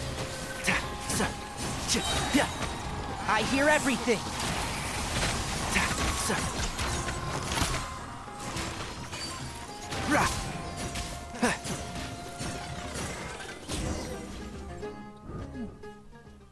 Now the last better. Thus ends the second bout. We will now move to the third bout. Duelists, please step forward. I'm ready. So am I.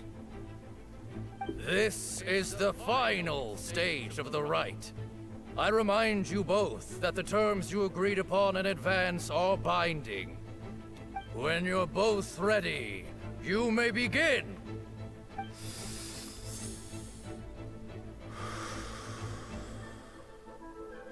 I am Sethos, vessel of Hermanubis, grandson of Bamun, the leader of the Temple of Silence. For many years, we have kept our covenant with Lord Hermanubis by guarding the secrets of King Deshret. And even in our darkest hour, when we could not see a way forward, we chose not to abandon hope, but to embark on a brave new experiment so that we might prevail. We earnestly sought Lord Hermanubis' wisdom and power, longing to see his spirit and his light descend upon us. Now, I will fight to become the rightful wielder of that power! I am Sino, General Mahamatra of the Academia, student and successor of Cyrus, the Sage of Spontamod. I fight in defense of my power, my professor, and my nation. And you. I think you left some things unsaid. This is a sacred duel, and Hermanubis is watching. So bare your soul. Everyone, old and young, fit and frail, they're all waiting to see how this duel will end. My grandfather is a wise leader. He is also known to be a ruler who is not afraid to get blood on his hands. I understand his beliefs well, and I know what he expects of me. But our faith has held us back for too long. After I grew up, I went to the rainforest once, and I saw for myself the people of the city. Times have changed. The people of Sumeru are happier and more free now than in the past. I thought about this as I stood at one of the tallest points in the city, gazing down at the streets below. Then I thought of you, Sino. You and I both wield the same power, yet the lives we lead could not be more different. Each Ba fragment of Hermanubis stands for something different. Might, glory, and one of many other secrets that have yet to be revealed. I once thought that the nature of our fragments must be what makes us so different from one another. But maybe it's that you've found your answer, and I am still searching for mine. I am more than just a warrior. I am my own person. Exactly. The name Hermanubis has left its mark on both of us, shaped the course of our lives. We are his vessels, and yet we are more besides. So show me your answer, Sino. Show me I can be more than my faith, more than the power I wield. Show me the person I can become! So prepare yourself. Bring it on!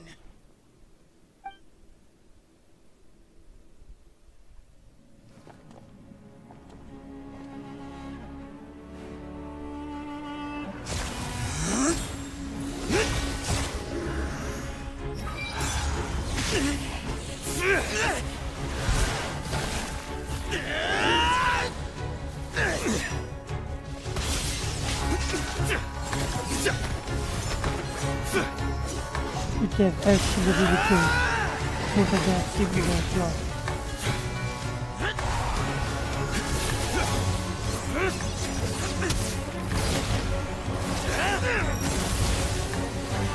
That's all you've got? What happened to searching for your answer? Why not?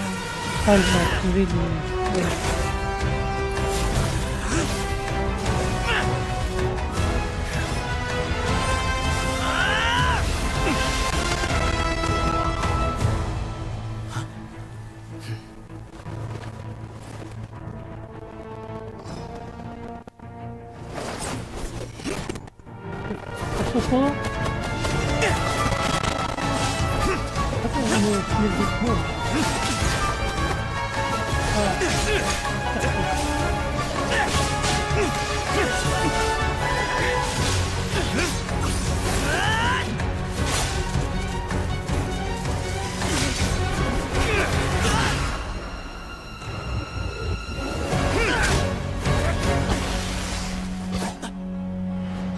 Fight's over. Do you yield? You won. Well then, looks like you found your answer.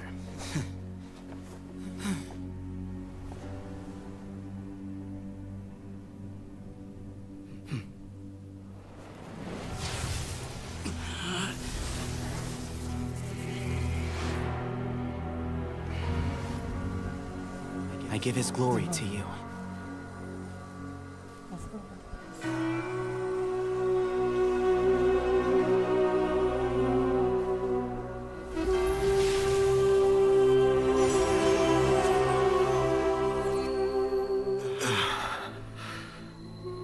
I've seen that light. That is the light of our Lord, the great Hermanubis, priest over all other priests. His spirit dwells within that lightning, and his will lives on. Once a warrior of Tynar, he emerged from the barren desert sands to serve the god king Al-Ahmar. After the death of the god king, Hermanubis gathered his followers and the Tynarian priests and led them to the city of Tule-Tula. There, they founded the Temple of Silence, and from that day forth, we became stewards of all knowledge that survived from King Deshret's civilization. Barely a century passed before war ravaged the desert. One by one, Eremite leaders took up arms against each other in battles that would devour what little remained of their civilization. Only the wise city of Tule-Tula was spared under the guiding hand of the Tynarians. But peace did not last. Coveting the knowledge of King Deshret, the beasts set their eyes on Tule-Tula. The king of Gurabad laid siege to the city and ordered the sages to surrender to him the Temple of Silence as proof of his victory. The ruling elite colluded with their oppressors, betraying the temple so as to hold on to their rule over the city. They declared that the knowledge guarded by the temple was the true cause of corruption. These were dark days, and we faced enemies on all sides. Our Lord had long since exhausted his strength, keeping the forbidden knowledge introduced by King Deshret at bay. To ensure the temple's continued survival, he broke his being into many pieces and began the ceremony of Hermanubis' legacy, bestowing his power upon his mortal followers. With this power, the temple was able to defeat the tyrant's army. Yet, we were not hailed as heroes. Strange and unfamiliar as this power was, it struck fear into the people's hearts and drove them to reject us.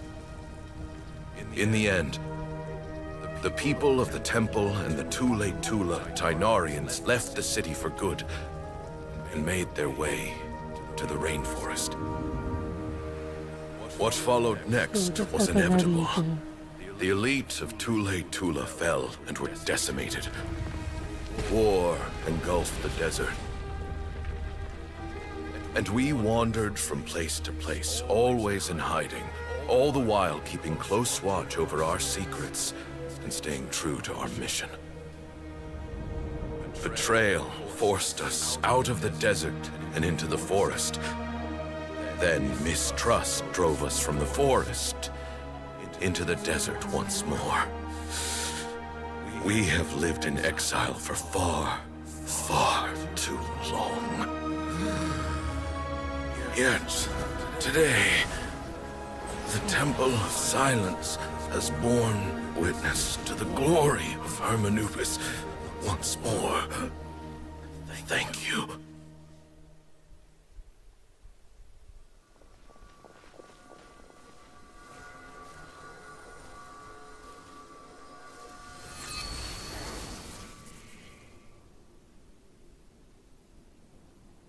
How is it? Do you feel okay?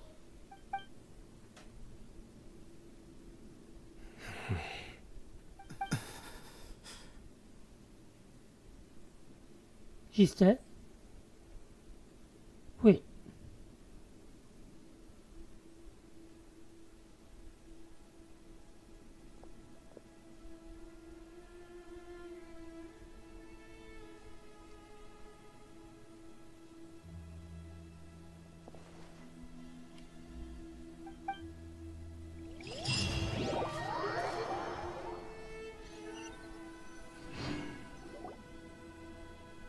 Grandfather.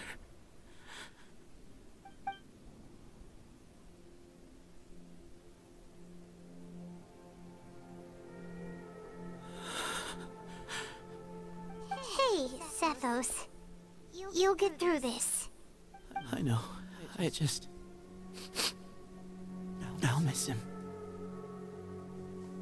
Sorry for your loss. I guess you were prepared for this. It's been a long time coming, huh? Yeah. He's been on death's door for a very long time now. I think it was only through sheer willpower that he managed to hold on to this point. At least, he was able to see this chapter come to a close before he passed.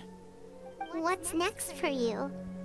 Per my grandfather's last wishes, the Temple of Silence should submit to whoever possesses the largest number of Hermanubis fragments.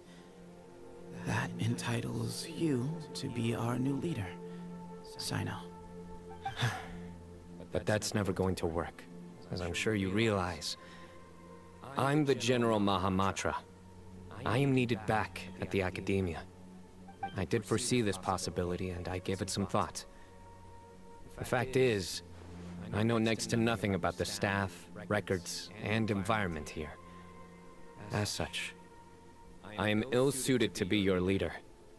Sethos, I believe the honor should go to you. Were it not for this duel, or indeed if you had other intentions, the Ba fragments would most likely be in your hands by now. I'm sure Bamun never meant for anyone but you to be his successor. You really think so? I do. Still, I didn't think Bamun looked very surprised by the final result. Perhaps he had an inkling that this would be the way things end. Well, in any case, since the Ba fragments are with me now, I guess I can call the shots. Sethos, I would like you to succeed Bamun as the new leader of the Temple of Silence. You are more suited to the role than I, and I have complete faith that you will be an excellent leader. Just think of it as doing me a favor. But doesn't that render everything that we've been through up to now meaningless? No, it doesn't. This experience has allowed us to become friends, which means that the Academia and the Temple of Silence will become partners once more. That's a much bigger deal than you might think, Sethos. You said yourself, times have changed. You have to believe that things can change for the better here at the temple too. I will try. To be honest, I couldn't have asked for a better outcome.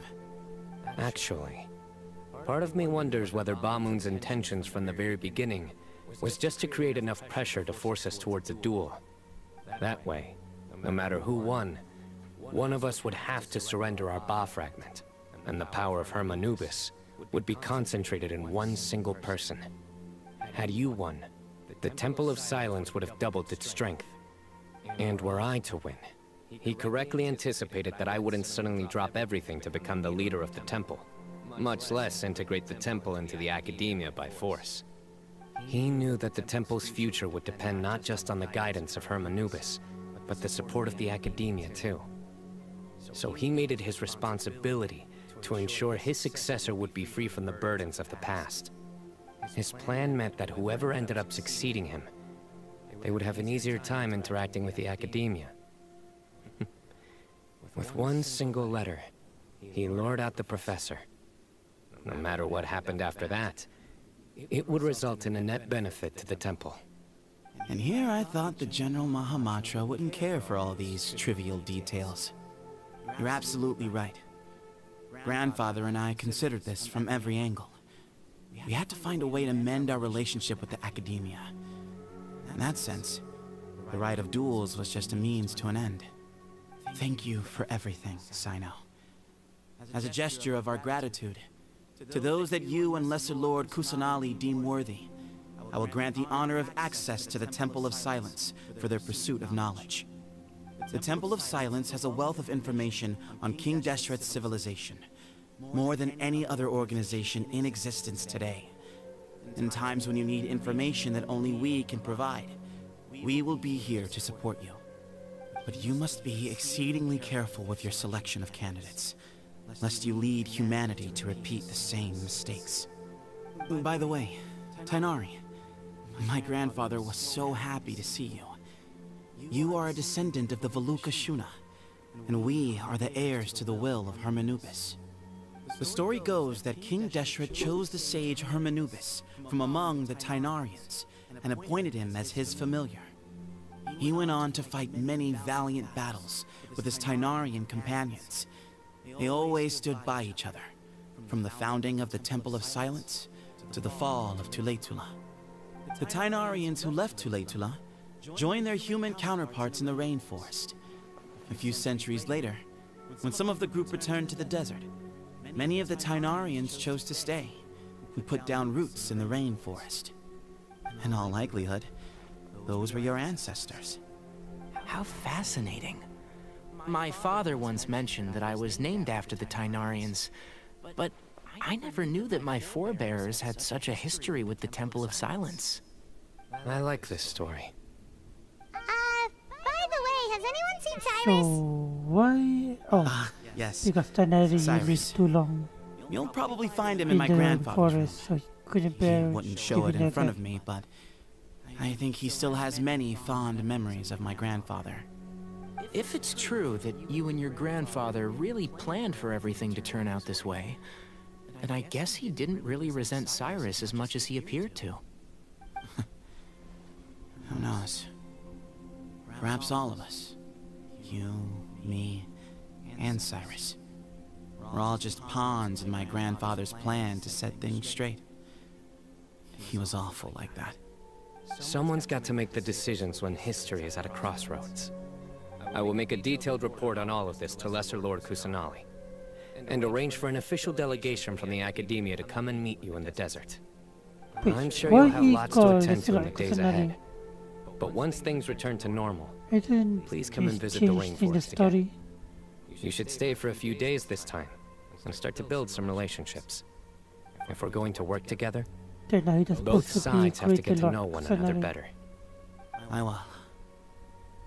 Alright, well, bye for now, everyone. I'll be seeing you. See you soon. Come hang out with us anytime. Best of luck, Kratos.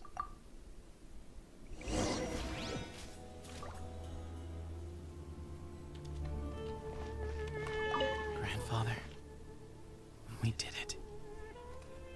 We achieved what we set out to do. From this day on, the Temple of Silence has the chance to work with the Academia once more. Real change. Real opportunities. They are now within our grasp.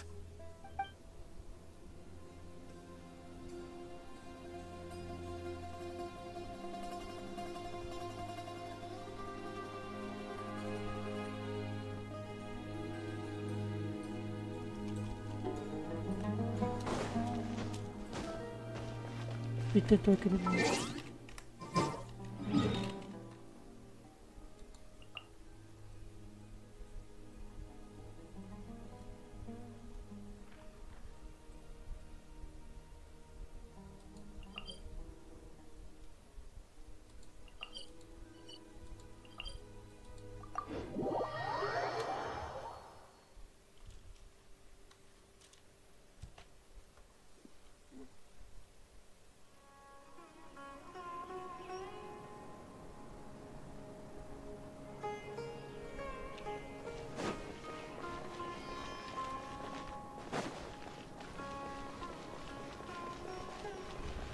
And we are gonna end this after this.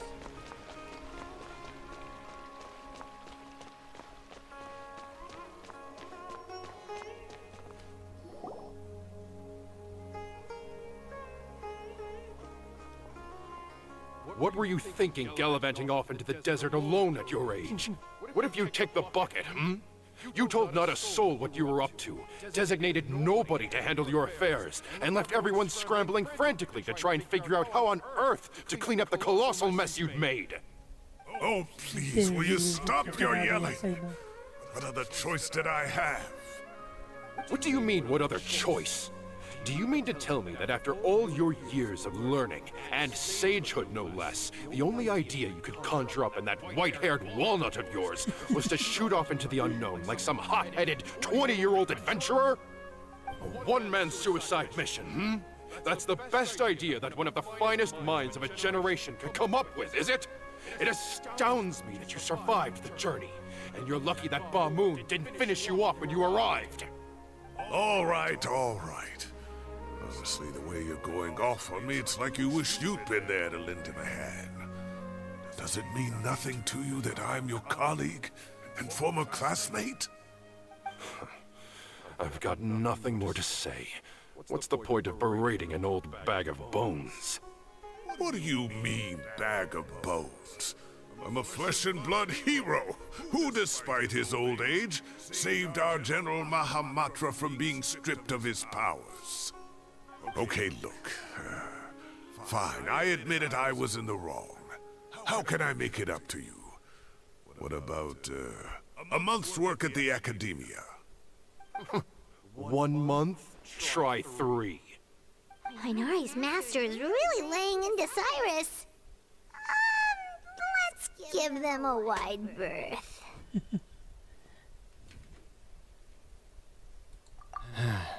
Professor brought this on himself.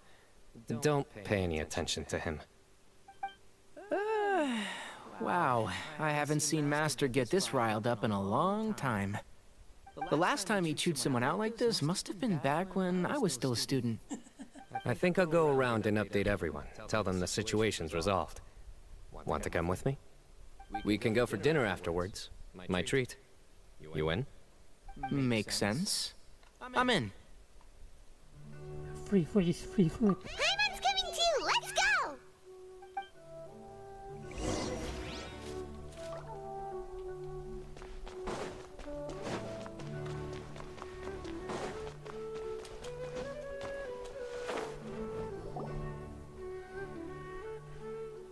Hey, Kale. You're back! Well, look who we have here.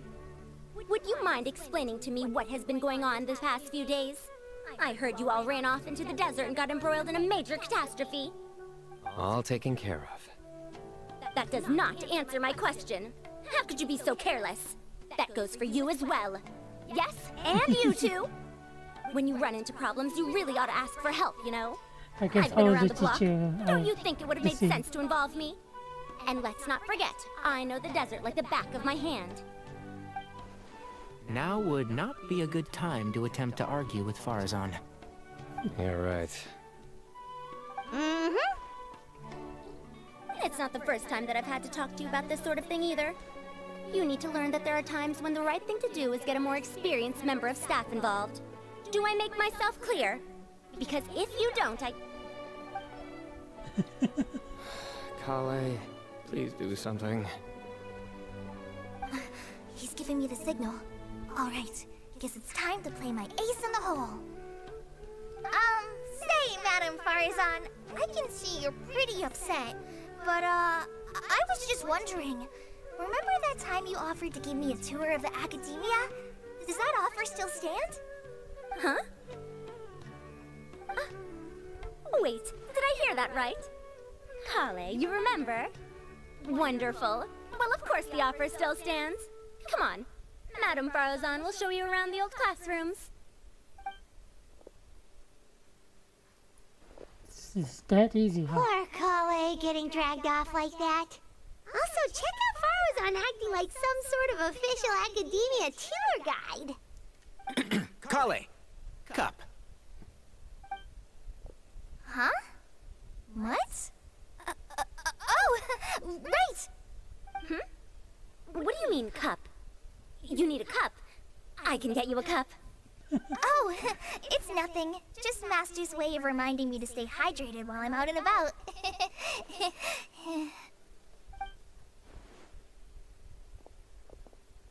It's code for let's reconvene at the cafe.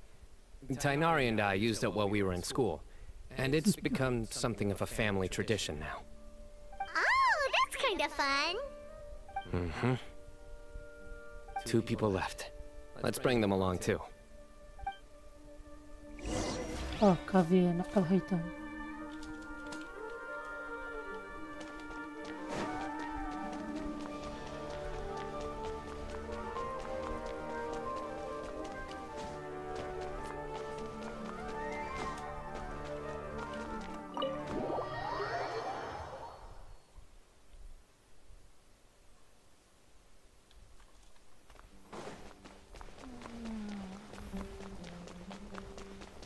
They still in the library after all these days.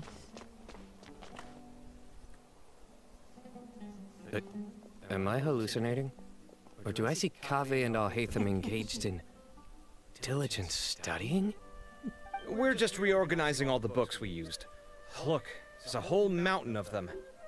There's no rush. Nobody reads these books anyway. My sincere thanks to you both. Yes, with your help, we resolved the issue rather swiftly and painlessly. And the outcome was better than we could have hoped for.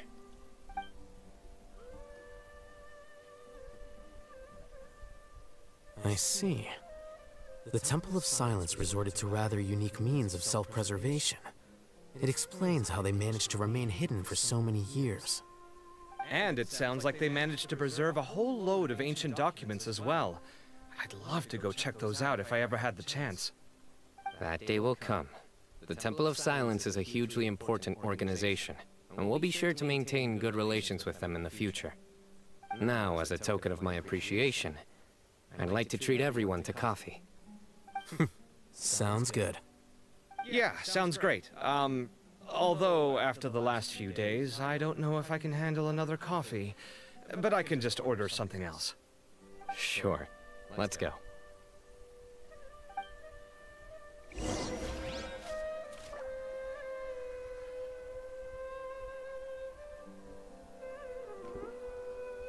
Go to cafe.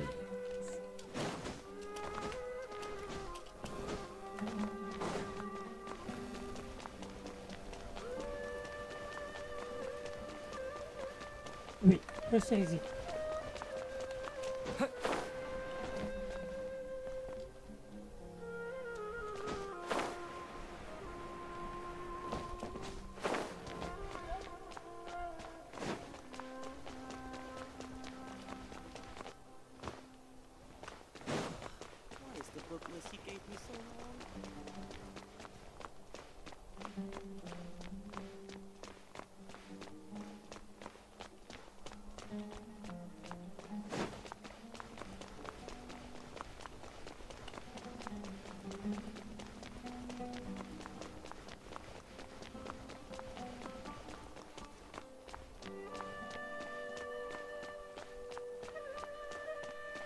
KFC.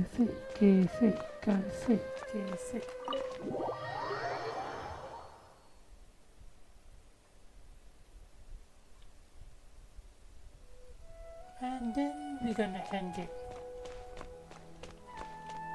This is right now. You'd better start packing your things. Report for work first thing tomorrow morning. I'll be waiting for you.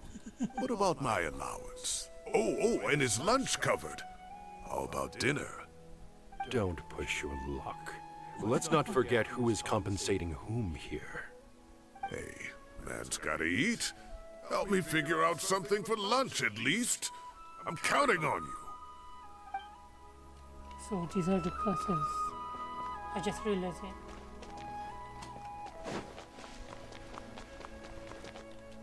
So Everyone hold his. So, what is a vision actually made of?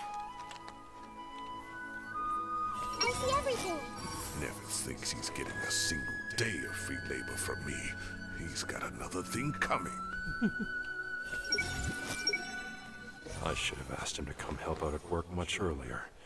That would have kept him out of trouble and avoided this whole debacle.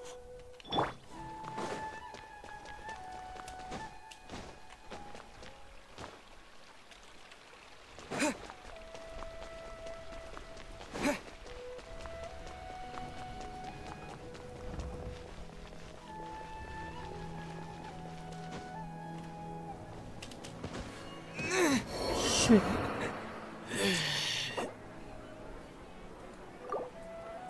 Turretless.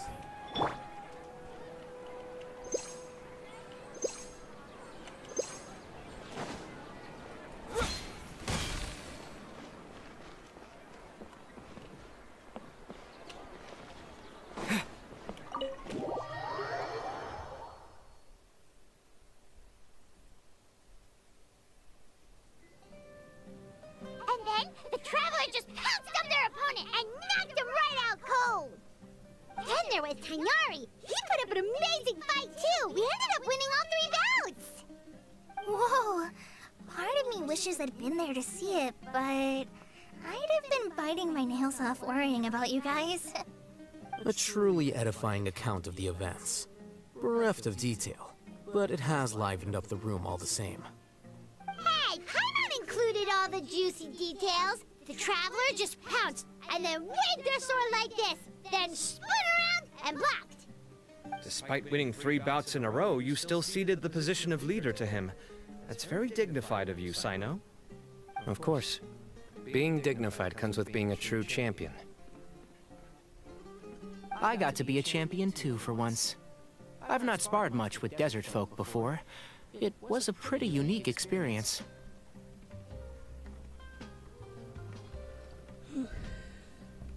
The venue was pretty impressive too. It's very ceremonial. Yeah! Huge place! It felt like something right out of an epic poem! Imagine this. It was like there was... Maybe save that one for later, Paimon. Dessert's here.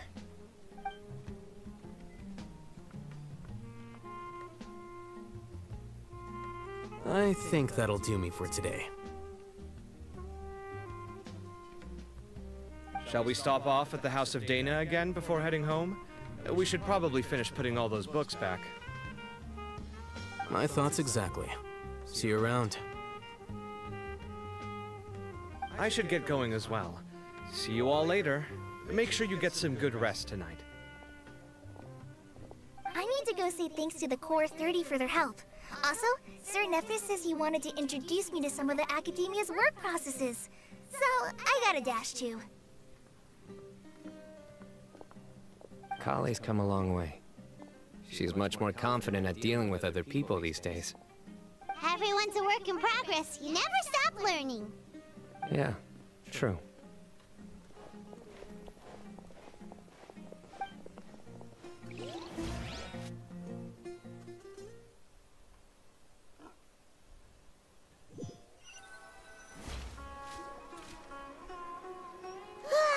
That was good. It feels like everything's finally wrapped up now.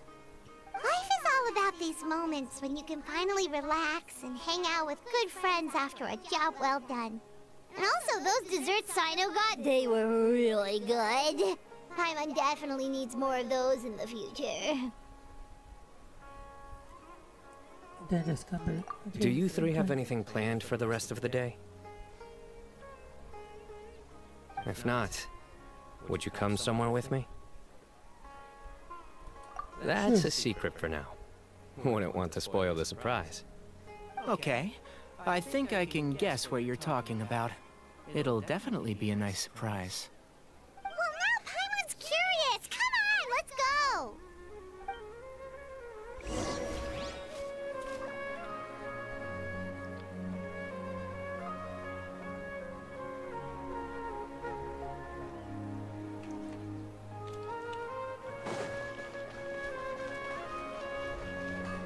Are we going to go to...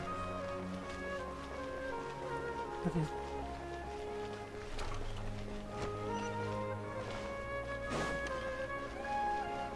Where are we going?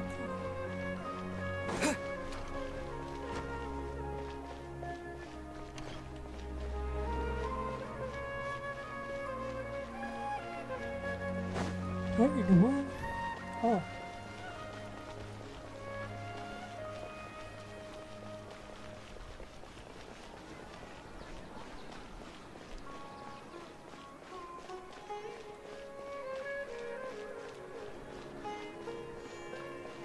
Are we gonna visit the Kusanagi?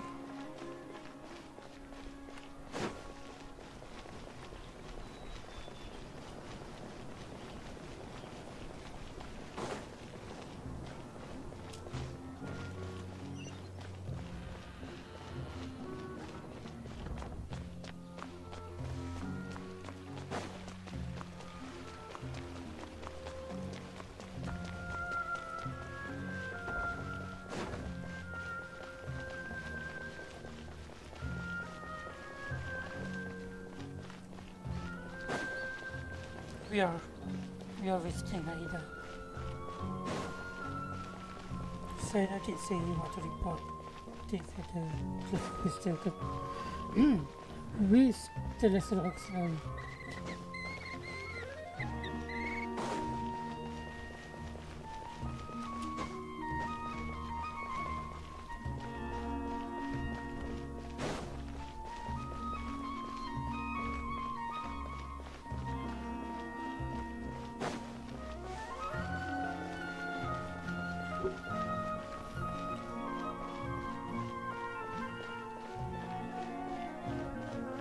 Somebody need to clean up the path. Or I guess the goddess herself, not to the victims.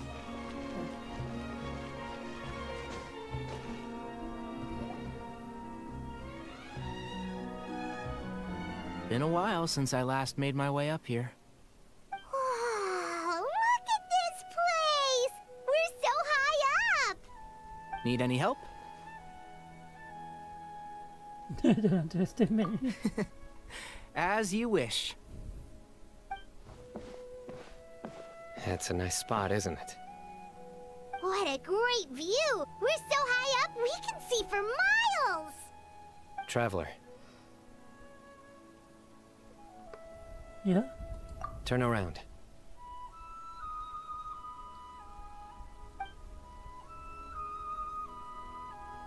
There is where our enemy is.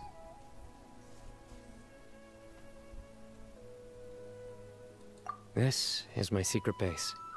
Somewhere I only bring my best friends. When I was a student, I used to slip away and climb up here all the time, just to clear my head. I was quite young then, and hadn't made too many friends yet. Back then, I had a lot of the same questions that Zethos was asking. Who am I? Why do I have this power? And what should I be fighting for? Our gifts help us to find our rightful place in the world. That was my experience. And I'm sure Zethos will figure things out in his own time, too.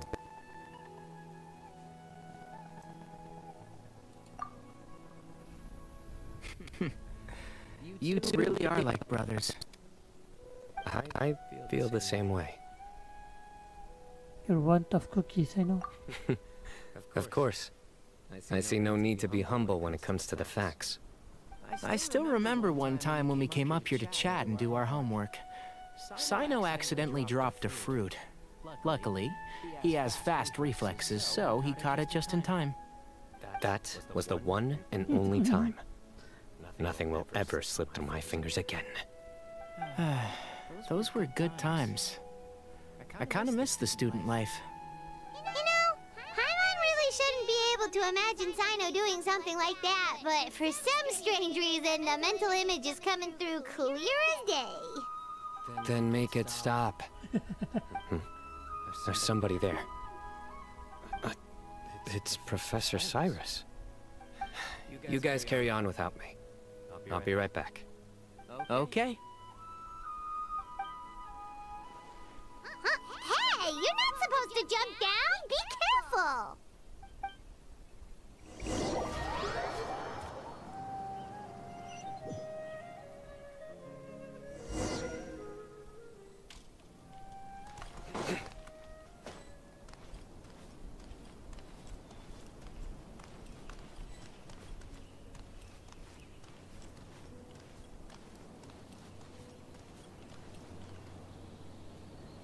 Oh my days. I can't believe how stupid I look in this one. Professor, what are you muttering to yourself about? Sino. Just the man I'm looking for. Guess what I found in some old notebooks? Some old photos? Can you believe it? This notebook was just sitting in a pile of odds and ends in the sage's office. I must have forgotten to take it with me, and no one's touched it since. It was still right there. I was at the Academia earlier to discuss my workload with Nephis. I swung by the old office to have a look around and just happened to cross it. Well, time flies.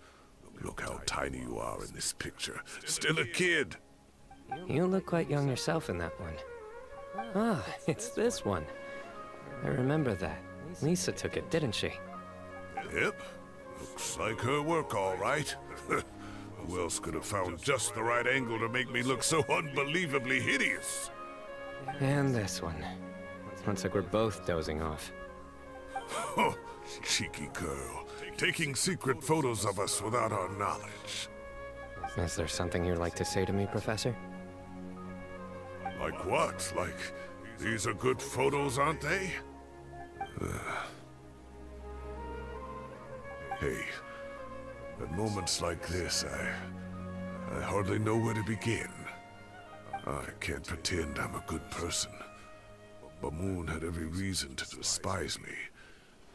Well, so do you if you feel the same way.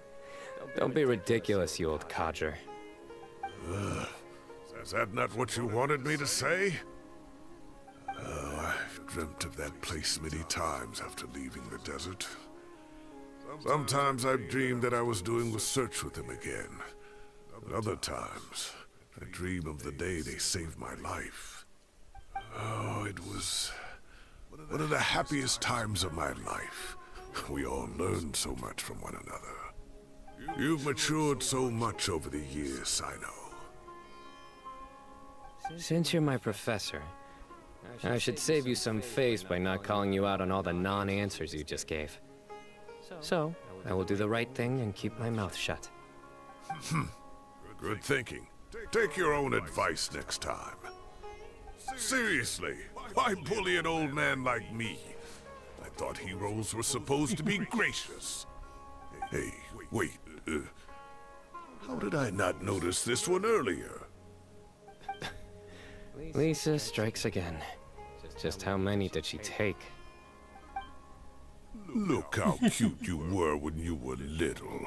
I remember how well-mannered you were back then, too. Yeah, and look how serious and professional you used to be. Oh, I can't compete with you anymore. First you get better than me at the deadpan jokes, and now you're besting me at those little quips, too. Don't say that. I still have a lot of respect for you. And how did Lisa say That's all of more that? like it. Hey, what would you say to meeting guess up with she is Lisa again fun designer. sometime? I'd like that. Let's find a time and pay her a visit in Mondstadt. All right, I'll add it to my schedule. Let's go next week. Wait, no. Next week is the tomato growing competition. I have got to beat Zaha Hadi. Or you could find a real hobby, Professor.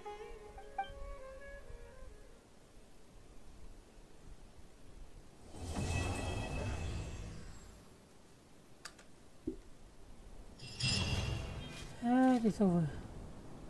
Well, that also meant my stream was over. So thank you everyone who's coming, and thank you those who watched the VOD, and thank you who just came by. Hello, but sorry, I'm just gonna finish up my stream. It's already 3 AM and I'm going to sleep for tomorrow. So thank you for everything, for watching VOD and watching right now. Thank you for coming, and everyone who just left, also take a rest, take a good rest. And I will see you guys in the next stream. Bye bye. My name is Akiro Kurayami, the Monochrome Owl VTuber. Okay, see you guys later in the next stream. Bye bye.